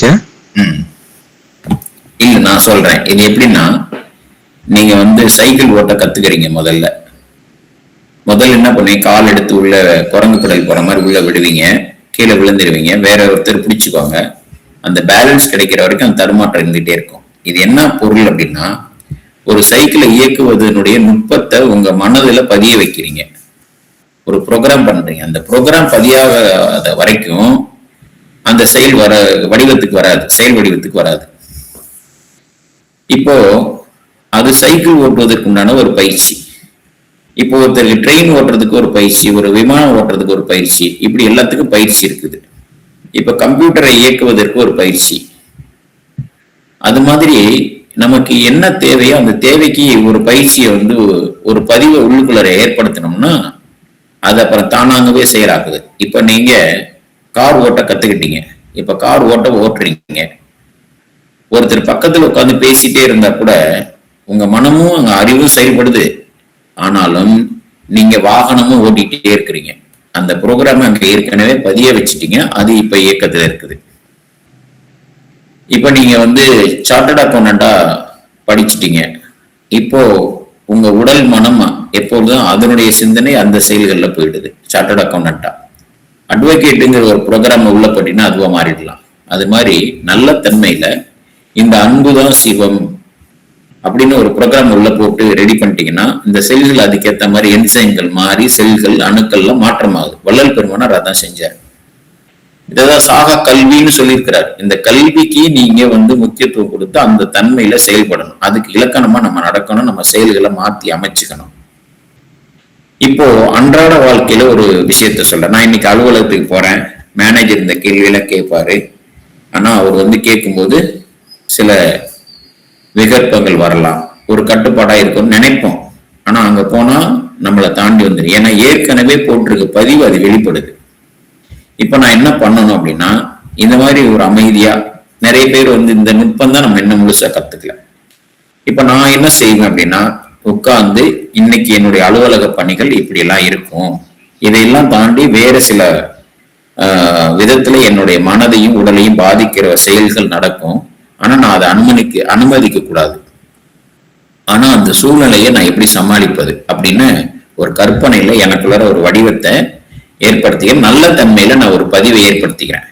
நான் இப்ப அலுவலகத்துக்கு போனா என்னுடைய அதிகாரி கடினமா நடந்துக்கிறவரு கொஞ்சம் இலகுவா நடந்துக்கிறார்.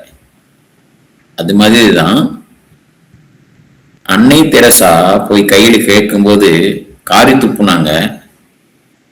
இதை அவங்க நினைச்சே பார்க்கல. ஆனா அவரும் அப்படி செய்வாருன்னு அவரும் நினைச்சு பார்த்திருக்க மாட்டாரு. ஆனா அதுக்கப்புறம் நடந்த செயல்கள் தான் அந்த சூழ்நிலையை எப்படி நம்ம கையாண்டிருக்கோம் அப்படின்ட்டு. அவர் துப்பிட்டாரு. ஆனா அந்த இடத்துல ஏங்க எல்லுக்குன்னா இருக்குன்னு சொல்லுங்க, கொடுக்குறதுன்னா கொடுங்க, கொடுக்காட்டி விடுங்க, அதிகம் காரி துப்புறீங்க, இப்படி ஒரு பேச்சு வழக்கு அங்க நடந்ததுன்னா மேற்கொண்டு ஒரு வேதியியல் மாற்றம் நம்ம உடம்புல நடக்குது, நம்ம செல்களை மாத்துது, ஒரு பதட்டத்தை ஏற்படுத்துது, ஒரு பயத்தை உருவாக்குது, ஒரு அகங்காரத்தை உண்டு கொண்டது, ஒரு கோபத்தை உருவாக்குது. இதெல்லாம் நேரம் சக்தி விரயமாகுது. அன்னை தெரசா என்ன பண்ணாங்க, சரிங்க பரவாயில்ல, இது எனக்கு கொடுத்த பரிசு, நான் யாருக்காக கேட்க அவங்களுக்கு உங்களால என்ன கொடுக்க முடியும் கொடுங்க அப்படின்போது அவருக்கு இப்ப ரியாக்ஷன் எப்படி இருக்கும். இது வள்ளல் பெருமானார் இந்த காதல் இருந்ததை அப்படி பண்ணாரு. இப்போ மனதை நீங்க எப்படி வடிவமைச்சு வச்சிருக்கீங்களோ அப்படிதான் உங்களுடைய வெளிப்பாடு இருக்கும். இப்ப அந்த மனசை வெளிப்படுத்தாம நம்ம எவ்வளவு படிச்சாலும், எத்தனை அகவல் படிக்கிறோம், எவ்வளவோ படிச்சுட்டே இருக்கோம், திருவருப்பா படிக்கிறோம், முற்றோதல் பண்றோம், இதெல்லாம் படிக்கிற போது அதை படிக்கிறோம், உணர்ந்து படிக்கிறோமா, அந்த உணர்வு போய் உள்ள பதிஞ்சுதா? மாணிக்க வாசகர் உணர்ந்து படிக்கணுங்கிறாரு. வள்ளல் பெருமானார் நம்ம அதை பொருந்தி இருந்து செய்யணும். உடல் பொருள் ஆவியை உவப்படணும்னா ஆத்மார்த்தமான அர்ப்பணிப்போட படிக்கணும்னு சொல்றாரு. அதான் உடல் பொருள் ஆவியை உவப்புடன் அளித்தின. இப்போ அந்த மாதிரி நம்ம உணர்வுகள்ல உள்ள நம்ம என்ன பதிவு ஏற்படுத்தி இருக்கிறோமோ அதுதான் இப்போ உங்களுக்கு வெளிப்படும். இப்ப அந்த பதிவை மாத்தி அமைக்காம சும்மா மேலோட்டமா செய்துட்டு போறதுல உள்ள அந்த ப்ரோக்ராம் ஆகாத நிலையில அது நம்ம என்ன எதிர்பார்க்கிறோமோ அது நடக்காது. இப்ப நம்ம அதை மாத்தி அமைக்கிற அந்த பயிற்சியை தான் இப்ப பண்றோம்.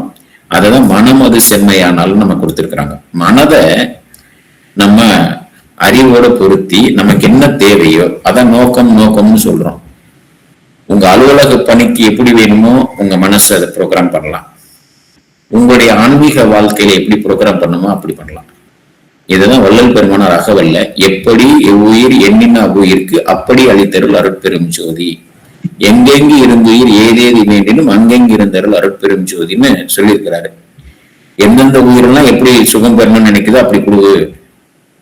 ஆனால் அருள் நிலைக்கு வரும் பொழுது அருளலாது அணுவும் அசைந்திடாது அருள்நலம் பறவுகின்ற அறைந்தமை சிவமே அப்படின்னு சொல்றாரு. உயிருள் யாம் எம்முள் உயிரிவை உணர்ந்து, ஒரு பறவை அந்த உயிரை என் உயிரை உண்மைதான் அப்படின்னு அது அன்பாலதான் நினைக்க முடியும். ஆனா அதுக்கு அறிவு இவ்வளவு பெரிய சாகா கல்வி எல்லாம் படிச்சுட்டா போய் குஞ்சை காப்பாத்துச்சு. ஒரு உணர்வு, அந்த குஞ்சு துடிக்குமே, இரவுல காப்பாத்தணுமே, 10 குஞ்சுகள் இருக்கே அப்படின்னு ஒரு உணர்வு, அதான் சிவம். அது அதை காப்பாத்துது. அதான் சூரிய பிரகாசம் இத்தனை கோடி மடங்கு அதில் பெருகுது. அதுதான் அறிவு. அறிவினால் ஆகுவதுண்டோ பெரிதின் நோய் தன் நோய் போல. அது படுத்தக்கூடிய துன்பத்தை அதை பார்க்கும்போதே நம்ம அந்த உணர்வுல வரணும். உயிருள் யாம் எம்முள் உயிரிவை உணர்ந்தது. எங்கே கருணை இயற்கையில் உள்ளன, இயல்பாவே சிவம் கருணை நிறைந்ததாகவும் அன்பு நிறைந்ததாகவும்.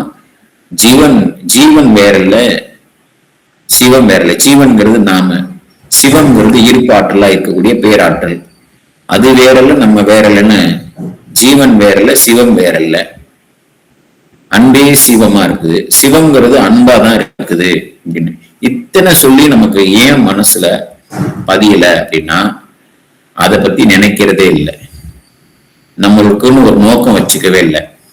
அதை உணர்ந்தும் படிக்கல, உணர்ந்தும் கேட்கல. இப்ப நம்ம மனதை மாத்தி அமைச்சு பண்ணும் பொழுது வேற ஒருத்தர் நம்மளை எது சொன்னாலும் நமக்கு பாதிக்காது. ஏன் பாதிக்காது அப்படின்னா, இது ஆங்கிலத்துல ஒரு பழமொழி உண்டு. என்ன பழமொழினா, without my consent no one can insult.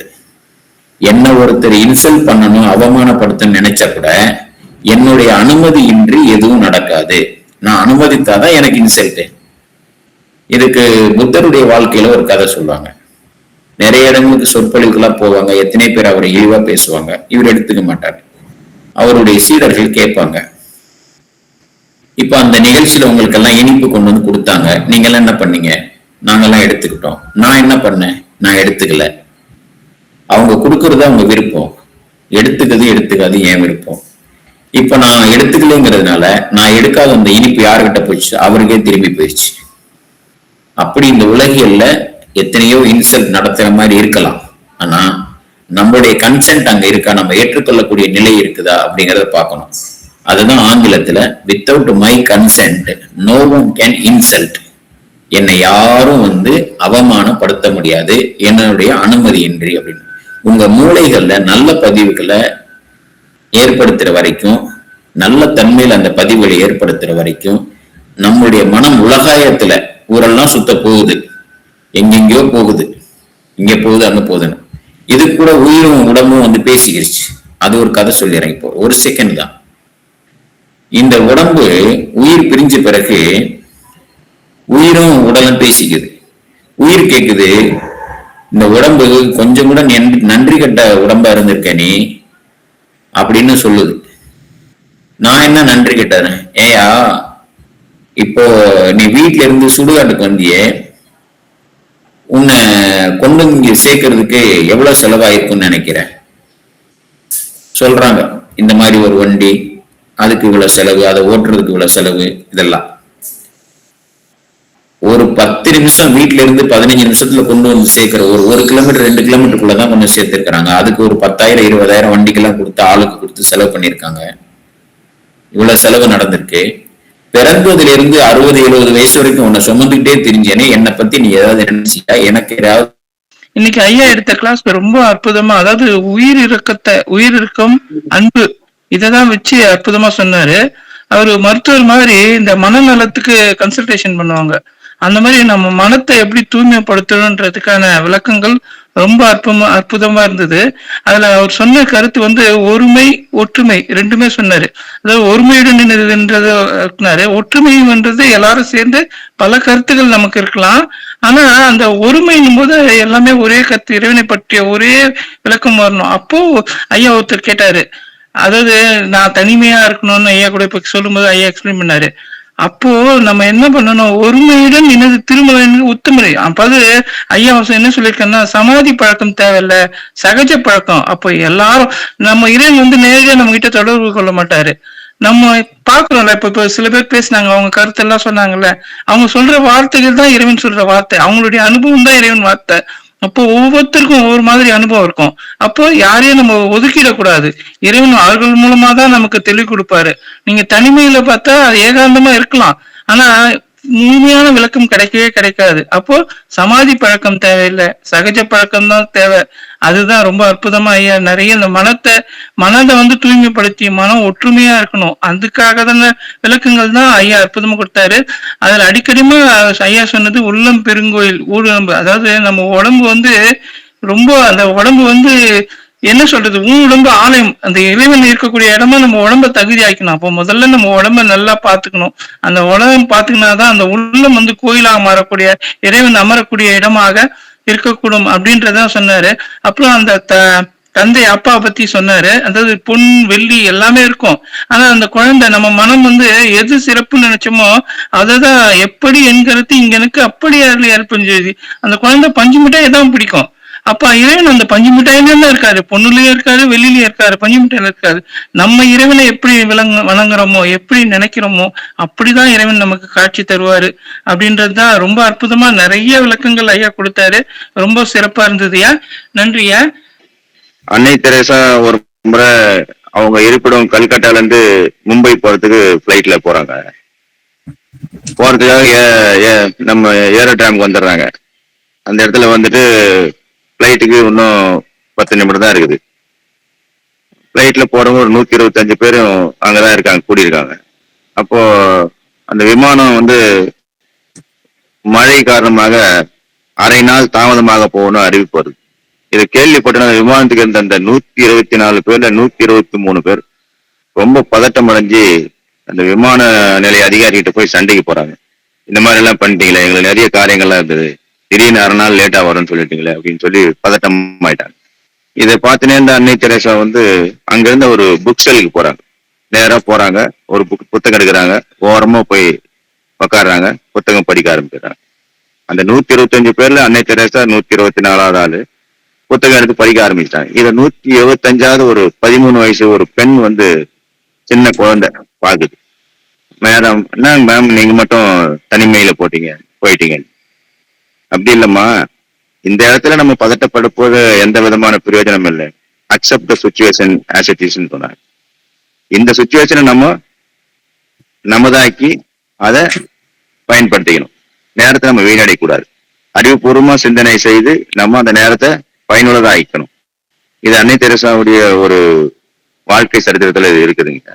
அது நம்ம அனைவரும் எந்த சுச்சுவேஷன் வந்தாலும் அதை அக்செப்ட் சுச்சுவேஷனா மாத்தி நமக்கு சாதகமா அதை பயன்படுத்திக்கணும். நம்ம தோன்றிடக்கூடாது. ரொம்ப முக்கியம் ஐயா இது. அருட்பெரும் ஜோதி. தயவான வணக்கம் ஐயா. அருட்பெரும் ஜோதி அருட்பெரும் ஜோதி தனிப்பெரும் கருணை அருட்பெரும் ஜோதி. ஜோதி ஜோதி ஜோதி சுயம் ஜோதி ஜோதி ஜோதி பரம் ஜோதி ஜோதி ஜோதி அருள் ஜோதி ஜோதி ஜோதி சிவம் வாம ஜோதி சோம ஜோதி வான ஜோதி ஞான ஜோதி மாக ஜோதி யோக ஜோதி வாத ஜோதி நாத ஜோதி நேம ஜோதி வியோம ஜோதி ஏறு ஜோதி வீரு ஜோதி ஏக ஜோதி